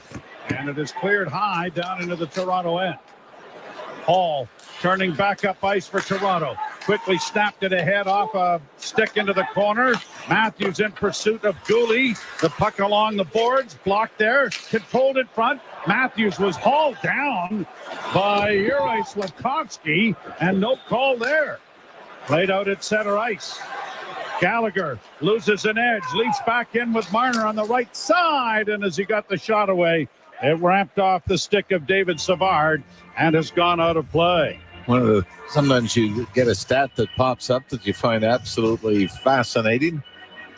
And how about this one? Montreal Canadiens, in their last 21 home games against the Leafs, the Habs are 15-4-2. And even though the Leafs all last season among the league leaders in road victories were 0-3 at the Bell Center. However, the Leafs have won 3 consecutive opening nights against Montreal. Yep. Puck in the center ice area. Brought on by Malgin. Couldn't get it into the zone. And Kirby Dach will circle back in the Canadiens' end. Dach, a pass. Intercepted. Turned back by Malgin. Saucered into the slot area. Tavares couldn't get it over on the wing to Nylander.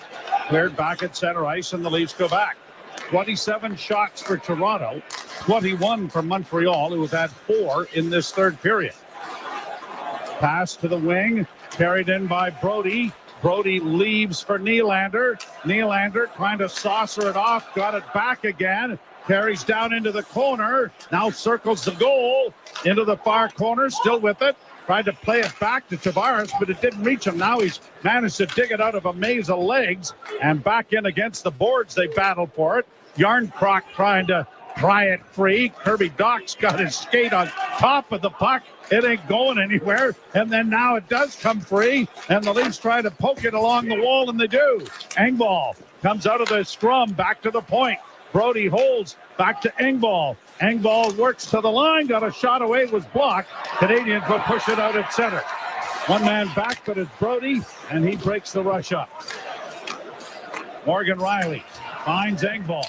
Engvall with a pass through neutral ice. Off a stick, Canadiens control again. Engvall intercepts in the center ice zone and will regroup it back into the Toronto end. The Leafs 2 and Montreal 2.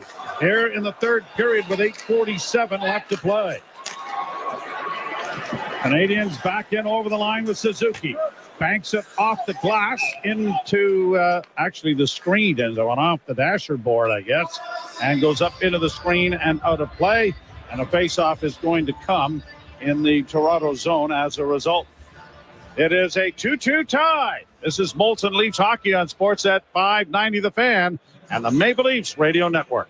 Every year, fans debate over the draft. Who's going first? At Chuck's, they already know. The top draft choice is that icy cold 18-ounce Molson Canadian you're holding, and it's just $4 at Chuck's during Leafs games. No wonder that at draft time, Canadians are always in high demand.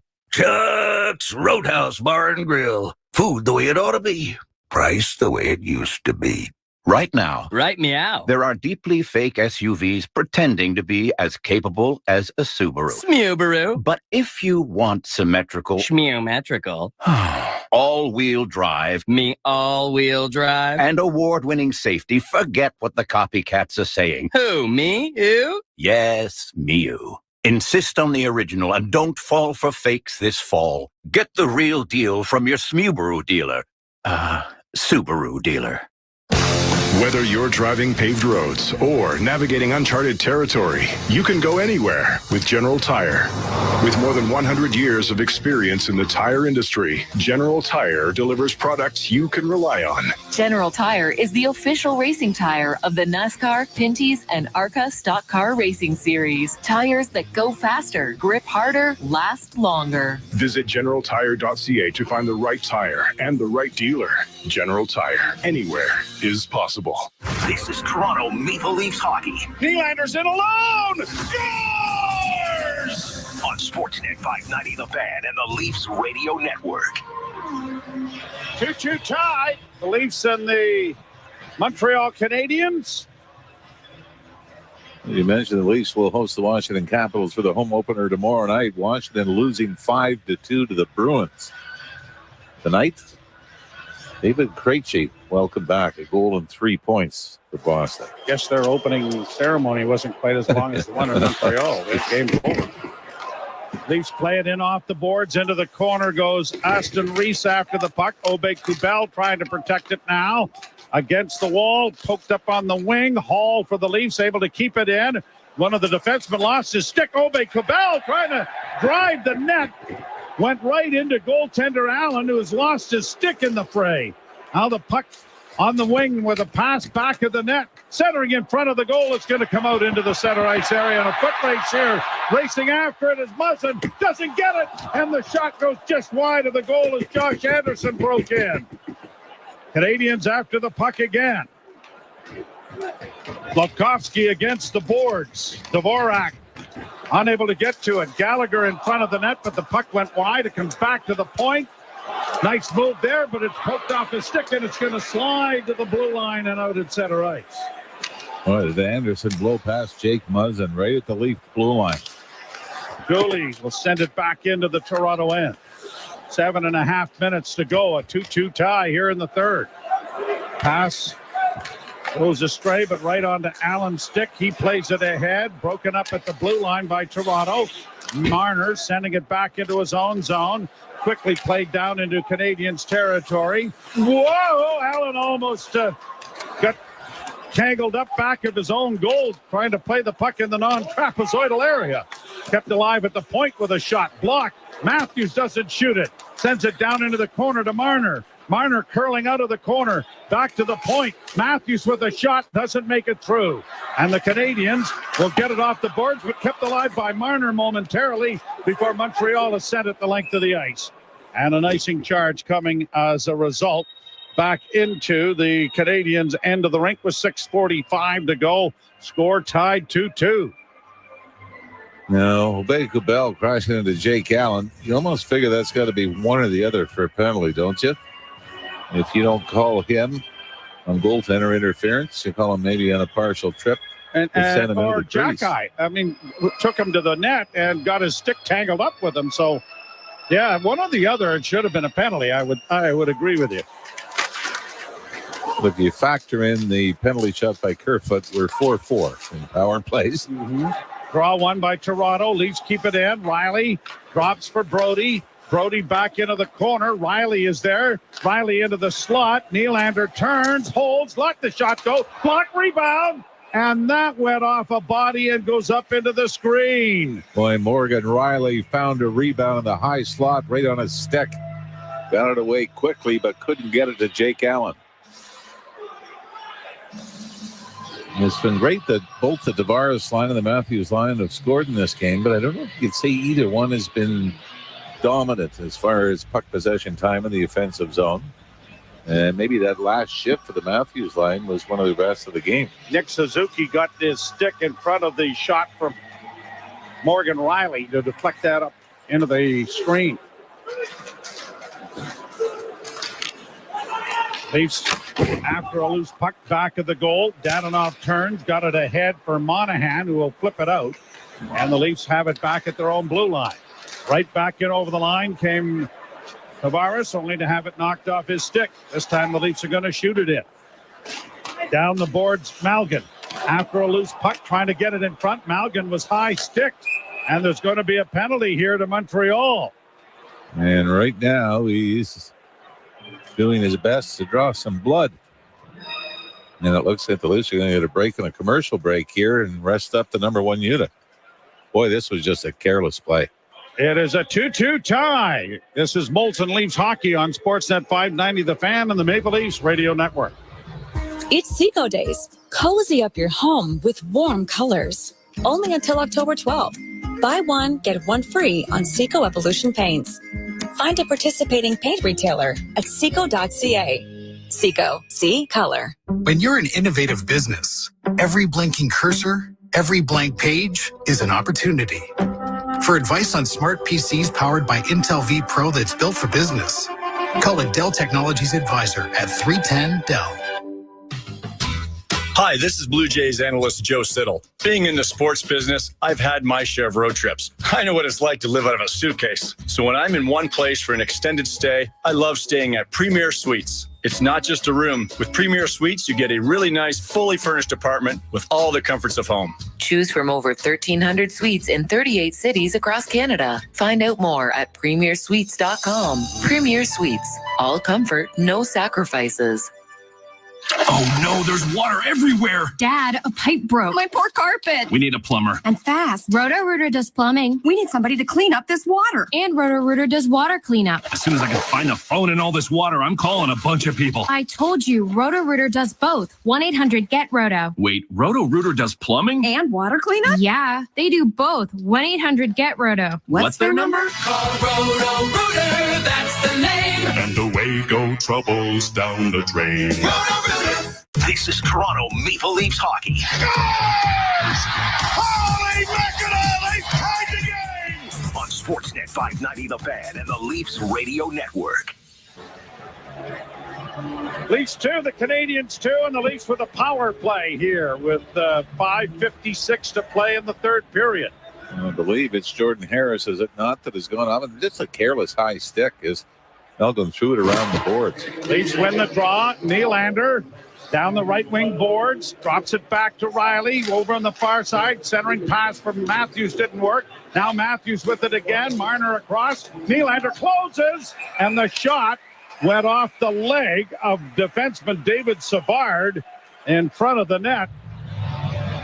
And there'll be another face-off deep in Montreal territory. We really like the fact that Willie Nylander can get it away. Like we said, he was so good in preseason scoring from right in that area. Right wing circle. You had Tavares in front looking for a rebound. Right off the ankle of Savard. That had to smart a little bit. Canadians trying to get the loose puck, but it goes to an open wing. Nylander over there quickly. The puck is batted and out into the center ice area. Matthews will regroup it with Morgan Riley. Riley gives it back to him. 60-goal man is in over the line, left wing side. Got it back from Tavares. Matthews playing it back to the blue line. Riley to Nylander. Nylander to Riley. Riley to Matthews. Closing with a pass down low. Nylander got a shot away, but it was deflected wide. Marner unable to get to it. Matthews has stolen, centering, and a shot by Tavares went off a leg and went wide, and it's cleared by Montreal with a minute to go on the power play. Much more dangerous power play this time for the Leafs than they had earlier in the period. And everything just seems to be off a stick or off a skate blade and wide. Matthews to center. Passes onto the wing to Nylander. Nylander got it around back of the net. It'll curl to the left wing side. Tavares playing it back of the net. Couldn't get to it. Back on the wing past Nylander. And a race for the puck. Giordano is able to get back ahead of Hoffman. Mark Giordano getting it up at center. Marner's pass on the left wing. Back it goes to Matthews. A shot. That was stopped. There was a huge rebound. Centered in front. Another shot. And it goes deflecting into the corner out of the off a stick in front. Back to Bunting. Bunting to Matthews, who's staying out there. Now to the right wing side. A shot by Marner was blocked. Marner around back of the net trying to get it free. Does so. Marner works back towards the blue line. Marner still with it. Marner into the slot area. Trying to get it in on goal. They jam away at it. And it's knocked away and cleared. But not out. And a race for the puck now. And across the line is Pitlick. But he couldn't beat the back checking of the Maple Leaf defender. Giordano with 3:35 to go and the penalty over. And almost a break there for Montreal, but Pitlick ran out of gas. Canadiens goalie ended back of the goal. Leafs are there. Almost a giveaway, but they get it ahead to Engvall. Pierre Engvall, the center. Tried to one-hand it in over the line. That didn't work. Now the Leafs will pepper it down into the zone. It comes all the way back at center ice. Launched to the line, but not in. Cleared back to the Toronto blue line. Brody is there. The ever-steady TJ Brody. Back ahead it comes, and it is Engvall shooting it in. Out of the net, Allen. Played it to an open wing, but it'll be secured by Josh Anderson, and the Canadiens get the center and launch it high into the Toronto zone. Muzzin into a collision there and knocked down on the play by Anderson. Canadiens get it in front. Monahan's pass, but it went off a stick and went wide as Kirby Dach tried to get a shot away. 2:35 left in the third, tied at 2s. At the point, a shot in traffic. Scores! Sean Monahan got a loose puck after a shot was blocked and pounces it home, and the Canadiens have the first lead of the game for them. And it comes with 2:30 left on the clock, just the fifth shot on goal for the Canadiens here in the third period. And a pretty simple play. Dump it in and go get it. As Josh Anderson was able to knock Jake Muzzin off the puck in the initial entry into the Leafs zone. And then it was simply Harris firing a shot from the left point along the ice. Bounces off his skate in front and right onto the stick of Sean Monahan, who stamps it past Matt Murray. And the Bell Center looks like she's hopping right now. Sean Monahan, his first 7 years in the league, scored at least 20 goals. Twice he hit the 30-goal mark.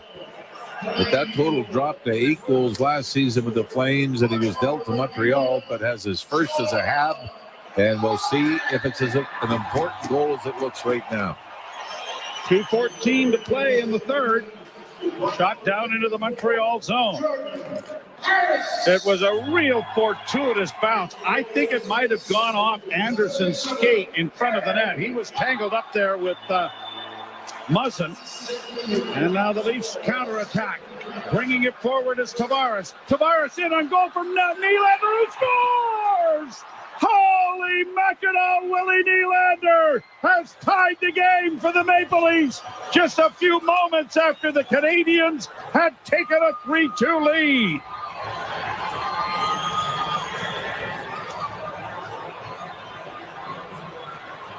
This after Dadonov loses the puck inside the Leaf zone and falls. And it's Tavares and Nylander take it back the other way. John Tavares, the perfect pass to Nylander, who's on the left-hand side, but picks it up on his backhand. The right-handed shooting Nylander was able to go backhand, forehand, and just tuck it under the right arm of Jake Allen. And just like that, the Leafs have come back to tie it. 32-22 the shots, 3-3 the score. And I don't know if Marty St. Louis is going to challenge this. Now he looks up at the scoreboard, back down to the iPad that they've got right behind the Montreal bench. The officials are over there talking. I don't know. Offside, are they? I mean, that would have to be the only call. Yeah, we're going to take a look at it here. No, I think the heel of his right skate. It's not on the ice, but now it's just talking about the plane. Yeah, I think it's a good goal. I think if this was a couple of years ago, here, if they challenge and are unsuccessful, they're going to be a man short with 1:50 left in the game. But if they are successful, we're talking about the plane. They're up 3-2. Yeah, I mean, I think he's fine.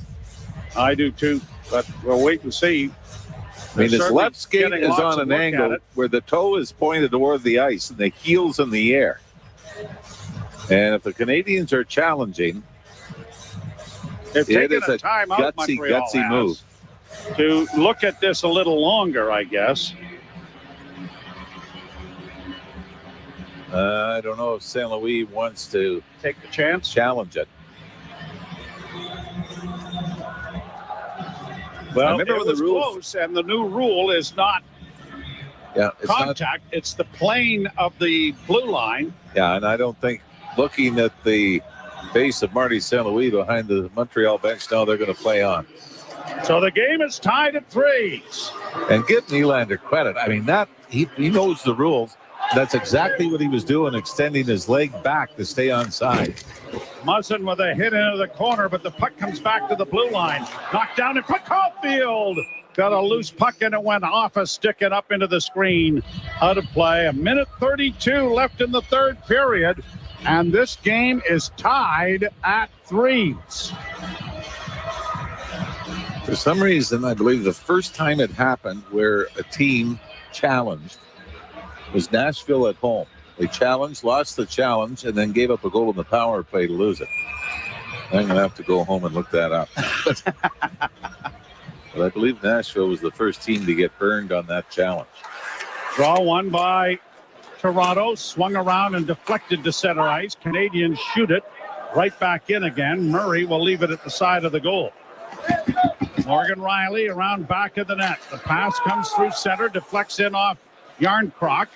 Allen pumps it back on the boards. Yarncroc knocked it down with his glove. Canadians play it up on the wall, and turning with it now is Sean Monahan. Monahan scored at the 17:30 mark. Now the Canadians back into the Toronto end. Round on the boards far side. Hoffman trying to center. Blocked. Brody has the puck back in his own zone. TJ Brody. Game in, game night. The most steady influence on that back end. A pass comes off his stick and goes deep into Montreal zone. Comes back to the blue line. Kept in there by Hall. Shot went off his body and flipped out at center ice. Here's Suzuki trying to get in over the line. Got a shot away. And he fed it wide of the net as Muzzin blocked that. Muzzin blocks another shot but gives the puck away. In front for Anderson. They score! Jake Muzzin coughs the puck up. And Josh Anderson restores the Montreal lead with 17.9 seconds left. Well, the shift was an adventure for Muzzin. He broke up the odd man rush, went off his skate, and the Canadians got it back. Then it goes to the point, and Muzzin blocks another shot right in the midsection. But instead of just clearing it, he tries to pass it up the left wing side. It's picked off, and it's into the back of the net. As Suzuki picked it off, slid it over to Anderson in the slot, and Anderson with a perfect shot up and over the left shoulder of Matt Murray under the crossbar. And Montreal. Now, you think of the importance of not challenging, Joe? Mm-hmm. On the Nylander goal that tied it at 3. Well, the Leafs have called a timeout here. 18.4 seconds left.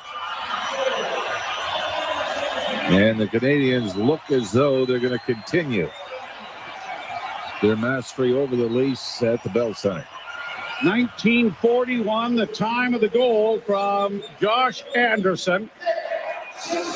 As the turnover by Muzzin, and Anderson made no mistake. Suzuki drawing an assist. And the Canadiens have restored the lead. After Nylander from Tavares and Riley had tied the game at threes. The thing is, Justin Hall dropped to block the shot by Anderson as well and did nothing more than provide a screen. Canadians win the draw. They're going to flip it down into the zone. The Leafs are on with 6 attackers. Played to the blue line and out. Chopped ahead, backhanded towards an empty net. Stopped by Marner with just 2 seconds left in the game. And the Montreal Canadiens will win the opener against Toronto by the score of 4-3. Well, I'm sure there's going to be some talk of what they have to clean up defensively.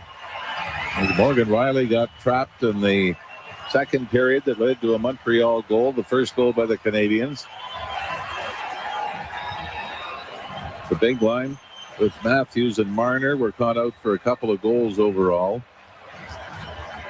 And you just can't make those kinds of mistakes, especially late in the game. You come back and tie it. You want to get it to overtime on the road. Make sure you get the point. But Jake Muzzin, after intercepting a 2-on-1 pass and then blocking a shot from the point, instead of just getting it out, tries to feather it up the left wing side. It's picked off. Suzuki to Anderson to the back of the net, and it's a 4-3 win for the Montreal Canadiens. So the Maple Leafs, who lost the first 3 road games a year ago, find themselves at the bottom end of the scoreboard here tonight in the opening game. They'll tangle with the Capitals from Washington tomorrow at Scotiabank Arena. Jim and I will have the call for you then, starting at about 7 o'clock. And until then, we've got to do a little business here. Player of the game brought to you by Bet365. Bet365 is the world's favorite sports book with 80 million members worldwide. 19 plus. Play responsibly. Ontario only. Well, his first goal against the Toronto Maple Leafs came in overtime. That was Cole Caulfield. He had 2 tonight.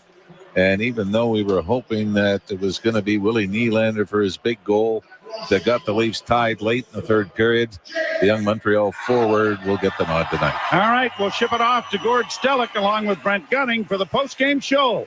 You've been listening to Molson Leafs Hockey on Sportsnet 590 The Fan and the Maple Leafs Radio Network. You've been listening to Molson Canadian Leafs Hockey on Sportsnet 590 The Fan and the Leafs Radio Network. Molson Canadian, proud partner of the Toronto Maple Leafs. Kev, you want your Big Mac? No, not that box. Give me the other one. That one feels more lucky. How can you tell? My horoscope said the universe would smile on me today. I'm feeling a new car. Or maybe even 25 grand. Fine. Then I get to choose my fries. Wait. Give me the fries. No, the Big Mac. McDonald's Coast to Coast Monopoly is back with millions of prizes and cash just waiting for you. Get playing, Canada, and feel the thrill.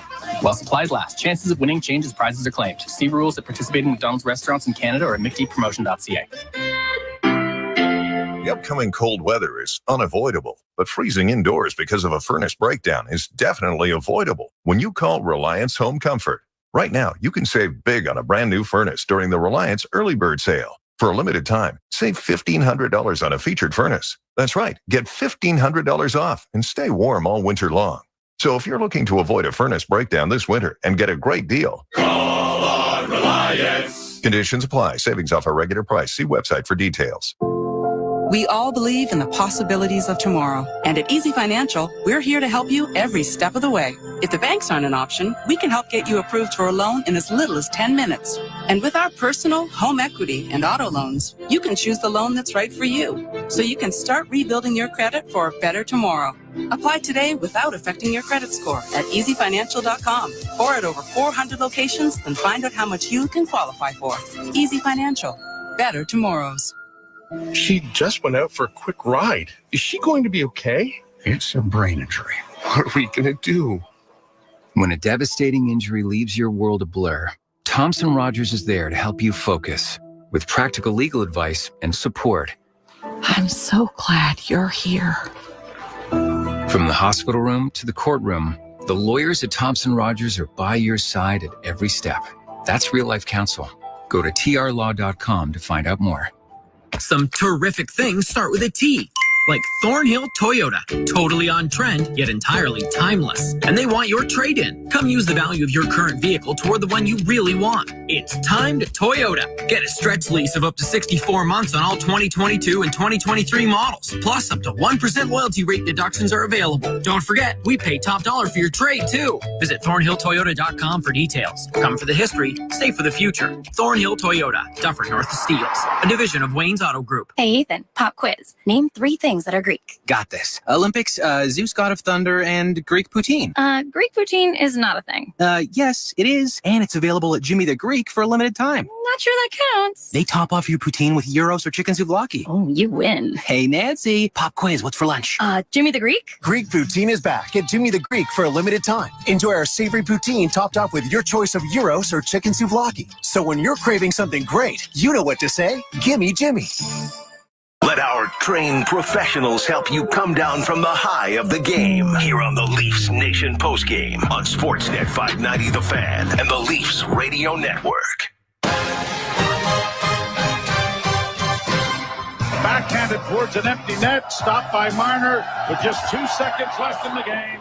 And the Montreal Canadiens will win the opener against Toronto by the score of 4-3.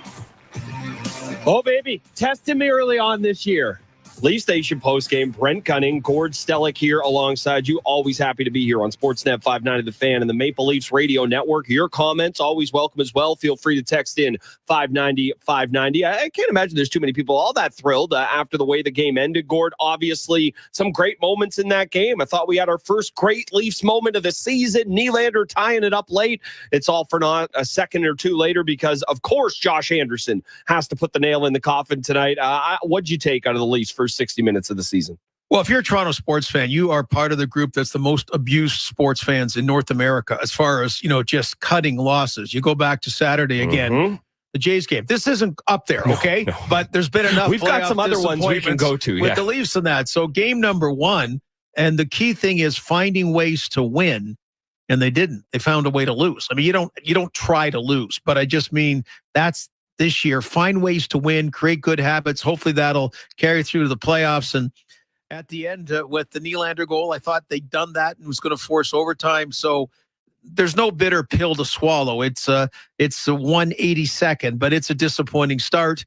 And big guys never really got going. In a lot of ways, the Leafs never really got going like the Leaf team that it can be. No, they didn't. Austin Matthews, a pedestrian night for him, 5 shots on goal. He obviously had his looks, he had his chances, but it wasn't the, all in all, Austin Matthews, all-encompassing performance we're used to. And hey, it's one game, not killing the guy for it, but that's the difference. Cole Caulfield, their super sniper, shoots a couple in the back of the net. And yeah, the Leafs were able to get goals from Nylander, and they're able to get a goal from Malgin and Bunting there. But when you have Marner and you have Matthews and Tavares on the score sheet in different ways, but those two guys not scoring, it's going to show. And a little bit of it is the power play. Big time. A lot of it. The first one was brutal. Second power play much better. But Gord, we talked about it. How many years we've been doing this now of, a power play kind of sucks momentum out of your team. And it felt once again like that's what happened early on in that period. I was a little surprised the 5 shots by Matthews. It wasn't that apparent. Didn't feel like it, yeah. But you're talking about the number 1 power play last year. That's what they were, and you got to expect they're going to be up there. But last night, power plays were key in the first 2 games around the National Hockey League, and they seemed to be a little bit more early in the season, and that they just didn't capitalize on those chances. And they had a great power play at one point when they were tied. And it wasn't even that they didn't score, just really weren't getting the flurry of chances. No, they weren't. We obviously are going to continue to break down the game here, but we will tell you about the 3 stars. It is now time for the Molson 3 stars. Molson 3 stars is brought to you by Molson Canadian. Pretty simple for us, Gord. Cole Caulfield scores 2 goals. He gets to be the first star. John Tavares, best Leaf on the ice tonight, in my opinion. I was ready to give it to Matt Murray after that first period, but John Tavares gets it. And then really, let's be honest, the true star of the show in Montreal tonight, the 17-hour pregame ceremony that they had before to lull the Leafs into it. It's like Mike Babcock's back here, got to start on time, and that ceremony allowed them to not do so. They're known for great ceremonies, and this wasn't one of them. And this Nick Suzuki coming out with a torch, that part was neat, trying to symbolize the captains passing the torch and that. So I just think it lulled the Maple Leafs into a mood of a kind of sedentary sleepwalking. And if they were going to come out with any panache, it really didn't happen. So yes, we're making that object the third star. Cole Caulfield, man, what a sniper! Awesome. I mean, it's nice. I picked him for Rookie of the Year last year. Okay, Yep. That's why you don't listen or read my predictions. Dominic Ducharme did not. Yeah, no, exactly. But he really had it going tonight. I like Dennis Mulligan as well. I like the way he played as far as a new player goes. Man, at the end there, both Justin Hall and Jake Muzzin. Let's not get into that kind of rut that they did the start of last season. Again, it's just one game, but just some disconcerting things about having a game that you had the lead a couple of times against a should be far inferior opponent. And you can't put the sticker, you can't put the seal of approval on it. Man, that Jake Muzzin pizza didn't end up going on the stick of Josh Anderson. It was a quick touch pass over by some member of the Montreal Canadiens, but I don't know what it is about Josh Anderson. He's a fine player in this league, but when he plays the Leafs, and what a shock. Is he a local kid? You better believe it. From right down the road in Burlington there, it feels like he has 5 big hits, and actually didn't notice him that much tonight until he scores the goal at the end. He always finds a way to twist the knife in this team. He is just, there have been amazing Leaf killers, Sidney Crosby, Alex Ovechkin. Those guys you can kind of live with it from. Every time Josh Anderson, I was going to say, comes in here or stays at home and does this to the Leafs, he's just one of those guys who torches you. Yeah, Leafs didn't win in Montreal last year, I don't think, as well. And anyway, Eric Stahl was one of those with Carolina for a while. Yes. Just, the superstars are kind of obvious. They do it to every team, but just certain other players that just have, and again, when you have a playoff series, usually that brings more of it out when you have a 7-game series like you did a couple of years ago against Montreal and Josh Anderson. Oh, gosh, he gives me nightmares. There was a great feature about, the family owns a bar restaurant. They do. Where is it again? Somewhere I don't in Ontario. know. Yeah, anyway, and they're all Ontario and that, and everyone goes there to cheer Josh on, as they should. Except when they're playing the Leafs. But anyway, as they should. So a nice story. And once again, kind of the smiling, quiet assassin he was today. Plenty to pick apart from the Leafs, and we will continue to do that here. Brent Gunning, Gord Stellick, keep on listening to Molson Leafs Hockey on Sportsnet 590 The Fan and the Maple Leafs Radio Network. Ontario has a plan to get students caught up. It starts with kids back in the classroom on time. With sports, clubs, and field trips. It includes new tutoring supports and teaching new experiences in science, technology, engineering, and math. So students have the skills they need for the jobs of tomorrow. See our plan at ontario.ca/catchup.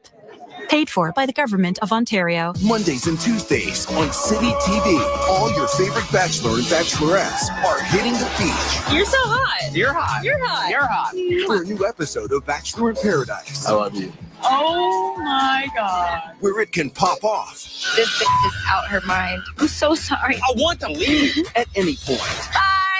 Bachelor in Paradise. All new Mondays and Tuesdays, 8/7 Central on City TV. Or stream on City TV Plus, the app, or citytv.com. The Sandman. Sing of only 2 things. Act 3. Where is this place? This is the Inn of the World's End. Starring James McAvoy. Jane, what are you going to do? I have to kill my son. That's the stupidest thing I've heard in centuries. The epic audio series continues, based on the DC graphic novels written by Neil Gaiman. Listen now, only from Audible. Time for a little hockey talkie. This is Leafs Nation postgame on Sportsnet 590 The Fan and the Leafs Radio Network. And Camp got it to the line, but not over the line. Pass in front of the net. What a save! Made by Matt Murray. Caulfield got the one-timer away. Murray with the left hand.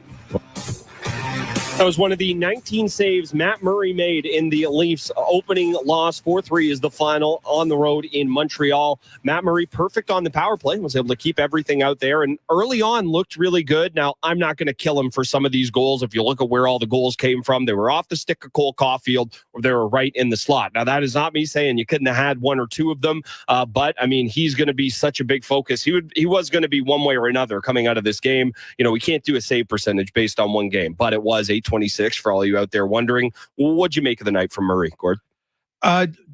Fine. You know, started off great. Perfect. To your point. Yeah.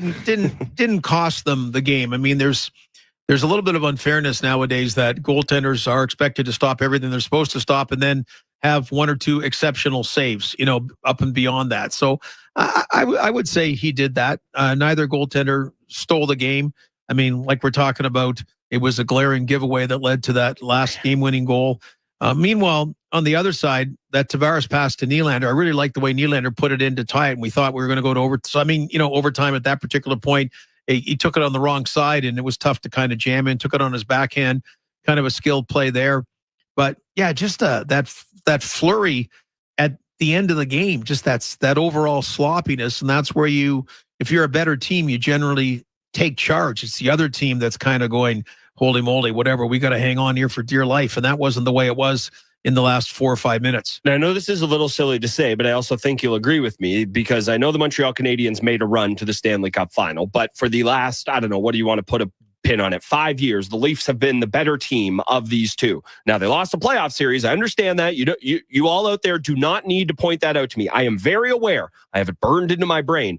But it seems to me like the Leafs are always kind of, again, I don't know if it's playing down to the competition. I don't know if it's rivalry games are always tough, but it seems like this Montreal Canadiens team, I don't know what they do the other 76 odd games that they play against other teams, but it seems like when they play the Leafs, and I know Montreal's going to have a rough season. They're going to have some nights that look like this, but they're going to have a lot of rough nights. I don't know what it is. It feels like, do you think it's a little bit of the Leafs kind of dropping their level? Do you feel like it's the Canadiens finding another gear? What do you think it is that causes these two teams to always play such tight games? Well, I go back a long time ago when Montreal was a better team than the Toronto Maple Leafs, when I was involved with the Leafs. And we, at the time, would play Montreal 4 times a year and generally not make the playoffs, or just barely make the playoffs. But when there were 16 out of 21 teams making the playoffs, by the way. But those were always big games. Like, those were kind of playoff games. I can't say it has the same kind of bite feel anymore nowadays. I don't think it does, but it still should be something special. I think on the Montreal side, more so if they're the weaker team, you know, that rivalry against Toronto, maybe there's a little bit more oomph or bite that way. Much like I said, the underdog Maple Leafs, way back when I was involved, tended to come up some great games, great efforts against Montreal, and kind of said, how can this team be so bad? But maybe that's what's going on all these decades later. Yeah, and we kind of see a similar thing with Ottawa. I mean, how many times have they really pressured the Leafs, really brought it to them? And we'll see if that's the case on Saturday. Of course, there was a game before that. It will be Ilya Samsonov getting the start tomorrow against the Capitals. Leafs at home for their home opener there. We've talked a lot about the big boys tonight. I know he didn't find himself on the score sheet at all. And obviously, part of his game is finding himself on the score sheet, not once, but a couple of times a game. But I thought Mitch Marner was all over it. As far as the big forwards go, you know, Nylander and Tavares, they produce. But in terms of just those wow plays that make you pop, Marner was that guy for me tonight. It just felt like he was back checking. He was crisp with the pass. Now, there are a couple moments where, you know, I'm gonna roll my eyes and say, you're holding on to the puck too much. But Mitch Marner's allowed to do that. I thought of the big four guys, he maybe had the most noticeable game. Maybe not the most impactful because Tavares and Nylander with the points, but I thought Marner really jumped out there tonight. Well, it should have been impactful in that they killed off the penalties early on. They fell behind the 8 ball. The first 3 minor penalties in the first period called against the Leafs. So you never really got any flow going. And then Marner makes that great pass to Michael Bunting, and you go, okay, there. That's exactly it. That's why you just give them a little bit of turf, and the Leafs are going to kill you with it. And that was exactly a great example of it. Just a pinpoint pass. Like we said, he'll probably be up there among the leaders, if not the leader in assists and first assists. And I thought, okay, they're up 1-0.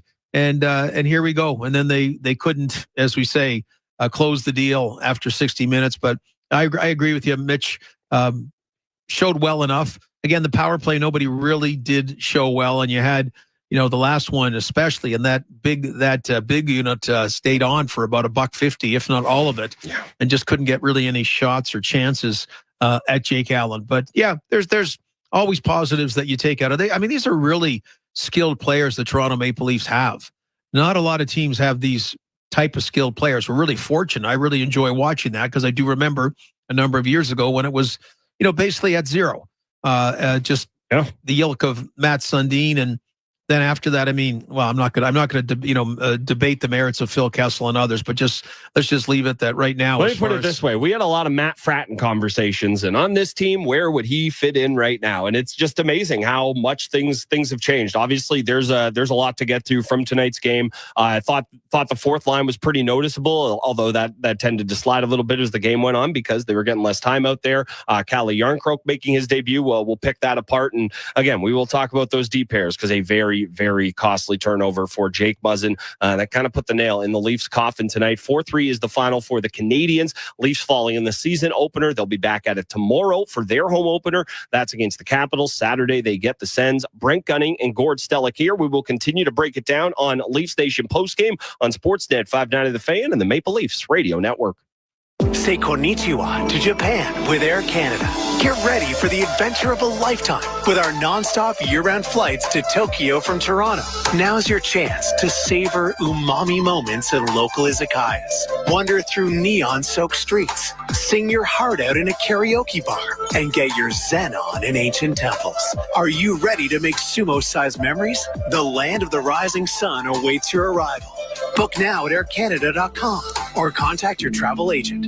Peoples of the internet, I am Algorithm. Call me Al. My job is to take your job. Ha ha, just kidding. I am always full of funny ha ha pranks, like when you browse for an all-wheel drive online. Instead of serving up a capable Subaru to your IP, I deepfake you with a super lame SUV. Aha, I am laughing my hashtag off. Ha ha ha ha. Funny upside down face. Don't fall for fakes this fall. Get the real deal. Only at your Subaru dealer. Be it a burst pipe or sewer backup in your home, Roto-Rooter can fix it, clean it, dry it, and if you decide to go through insurance, they can help reduce the hassle of your water damage insurance claim. Save yourself numerous calls and headaches. Roto-Rooter can do it all. There when you need them 24/7. With fast response service to keep your problem from becoming an insurance nightmare. Roto-Rooter has you covered. Call Roto-Rooter, that's the name. And away go troubles down the drain.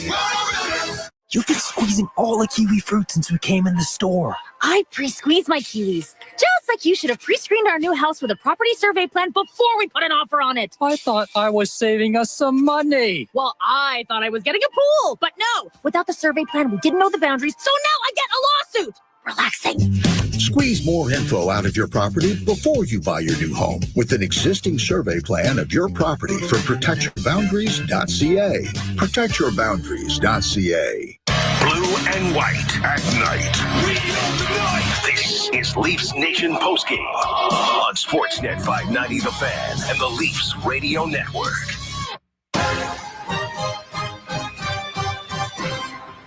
And now the Leafs counterattack. Bringing it forward is Tavares. Tavares in on goal from Nylander, who scores! Holy Mackinac, Willie Nylander has tied the game for the Maple Leafs just a few moments after the Canadiens had taken a 3-2 lead. It was awesome, right? It was so much fun. We tied the game. Nylander, awesome on a feed from Tavares. And then a minute later, Josh Anderson. And it had to be Josh Anderson is scoring the game-winning goal. I'm not frustrated at all by it. I don't know if you can tell that. Brent Gunning, Gord Stellick here with you. Leaf Station postgame, our first of the season here. Gord, some new players on this team tonight. We've picked it apart. We've chastised Jake Muzzin enough. Everyone out there is doing it. You don't need us to dogpile on. It's a terrible turnover. He'll tell you the same. I do want to talk about some of the newer players we saw. Calle Jarnkrok. He's supposed to be a Swiss Army knife type. You could certainly see that in his game.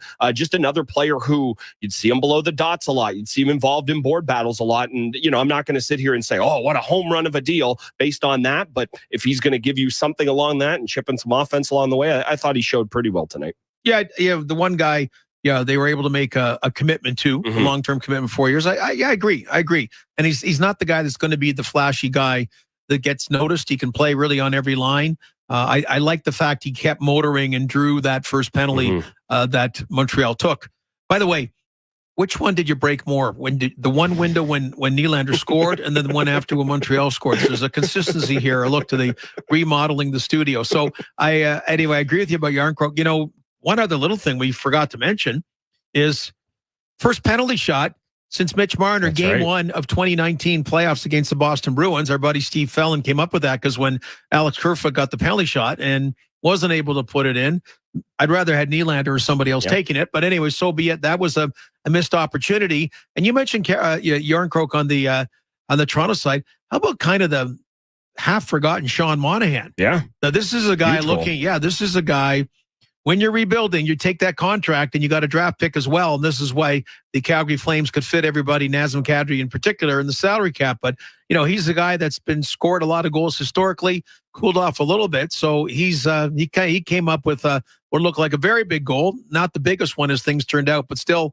a big goal in his first game for Montreal. So a little bit of Sheldon Keefe quotes trickling in now. I can report, according to our wonderful producer, Armin, that Sheldon Keefe calls the loss, quote, unacceptable. So he is not taking the tepid approach of one game, trying to learn better. And I am happy he takes that tack. Yeah. There is a long time, and there is a long time to get yourself right, to be playing playoff hockey. But there is not, it takes so little time for bad habits to kind of sink in and your game not to be. What did they talk about all last season? It's not about the wins and the losses. It's about playing the right way. And there were a lot of times tonight where that was definitely not the case. Again, one thing I did like from tonight's game, and I thought it kind of went away towards the tail end of the game, was that fourth line, the energy they provided. Zach Aston Reese and Abe Kubel just hitting anything they could get a body on. You know, both of them somewhat smaller players. Obviously, Kubel, much smaller player. So it's not like he's, dishing out massive hits, but he took the puck right to the net, crashed the crease on Allen.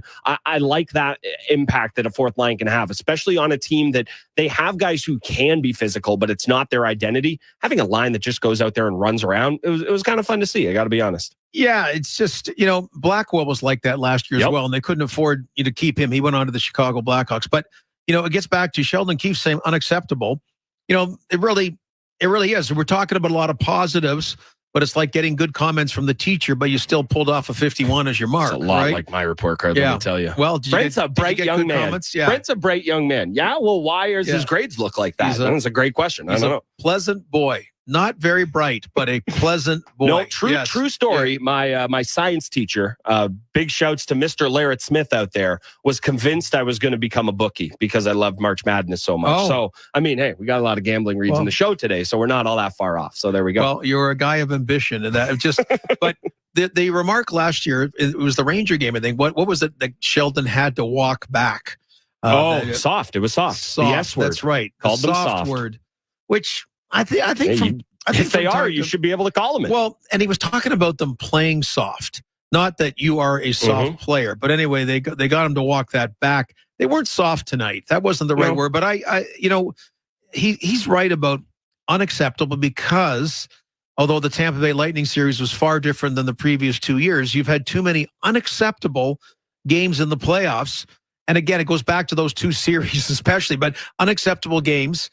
Going back to Boston as well, unacceptable game sevens, predating Sheldon Keefe and that. And, I just mentioned, we talked about good habits, and that's just not a very good habit. Your first game of the season, you want to start it right. And, really, I concur with, I think that's a very good word. I'm glad he used something like that. You were the better team there, and you did not play like it. It's kind of as simple as that. Montreal is going to play up to the level. It's exactly what we talked about, but your skill alone should allow you to kind of thrive and beyond that. So not the start the Leafs wanted. They will have a chance right away to get back at it tomorrow at home opener. I don't know. Maybe they go 2-minute ceremony. Maybe they go 2-hour ceremony. Who's to say? It worked for the Canadiens tonight. However long that was. We're going to continue here. A little bit more to get to. Brent Gunning and Gord Stellick here on Leaf Station postgame on Sportsnet 590 The Fan and the Maple Leafs Radio Network. The world's first luxury crossover SUV, the Lexus RX, is often called the gold standard. Year after year, it's at the leading edge of luxury, safety, and quality. Built in Ontario, every RX from Lexus of Oakville is meticulously prepared for its final destination. You. It's what we do. Anyone can sell a car. Very few can deliver a Lexus. Lease a 2022 RX 350 all-wheel drive executive package at 4.5% with biweekly payments from $398. See lexusoakville.ca. The next station is Spadina. Spadina Station.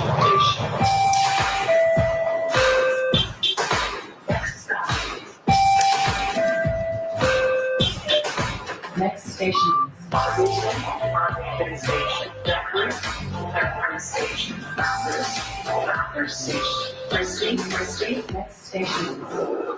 Get back into the groove. Take the better, more affordable way. Take the TTC. We're celebrating 30 years of St. Louis Bar and Grill, and unlike most 30-year-olds, we have no regrets, because we've accomplished so much already. Made a super famous garlic dill sauce? Check. Best wings in the biz? Yep. Go-to spot for the vibes? You know it. Yeah, but have you ever found true love and settled down? What is this, the 50s? I don't need a nice big home with a loving family that adores me. That sounds nice. Huh. Come into St. Louis Bar and Grill and celebrate 30 years of devilishly good food and drink. Now is the time for hockey, and now is the place for the NHL, because NHL Live is now part of Sportsnet Now Premium. That means all of the games you got with NHL Live and then some, all in one place. Stream more NHL action than ever before with Sportsnet Now Premium. More goals now, more saves now, more wow now. For a limited time, save $50 on the premium annual pass. Visit snnow.ca to subscribe. Breaking down what's up. What's up? This is Leafs Nation Postgame on Sportsnet 590 The Fan and the Leafs Radio Network.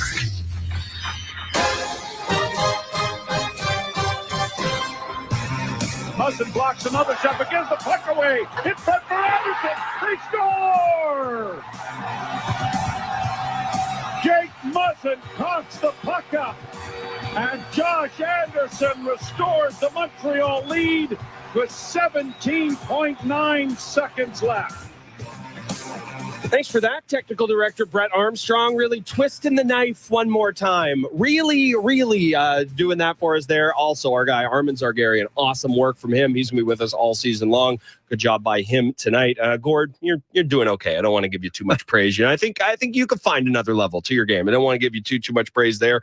This isn't the only game going on in the NHL tonight. Again, Leafs, they will have an immediate chance to get back in the win column. Not get back, just get there. They haven't been there yet this year. They'll be home tomorrow night against the Capitals. That's the home opener. Sends on Saturday after that. But we do want to look at the NHL scoreboard, brought to you by Bet365. Download the app and see for yourself why Bet365 is the world's favorite sportsbook. 19 plus, play responsibly, Ontario only.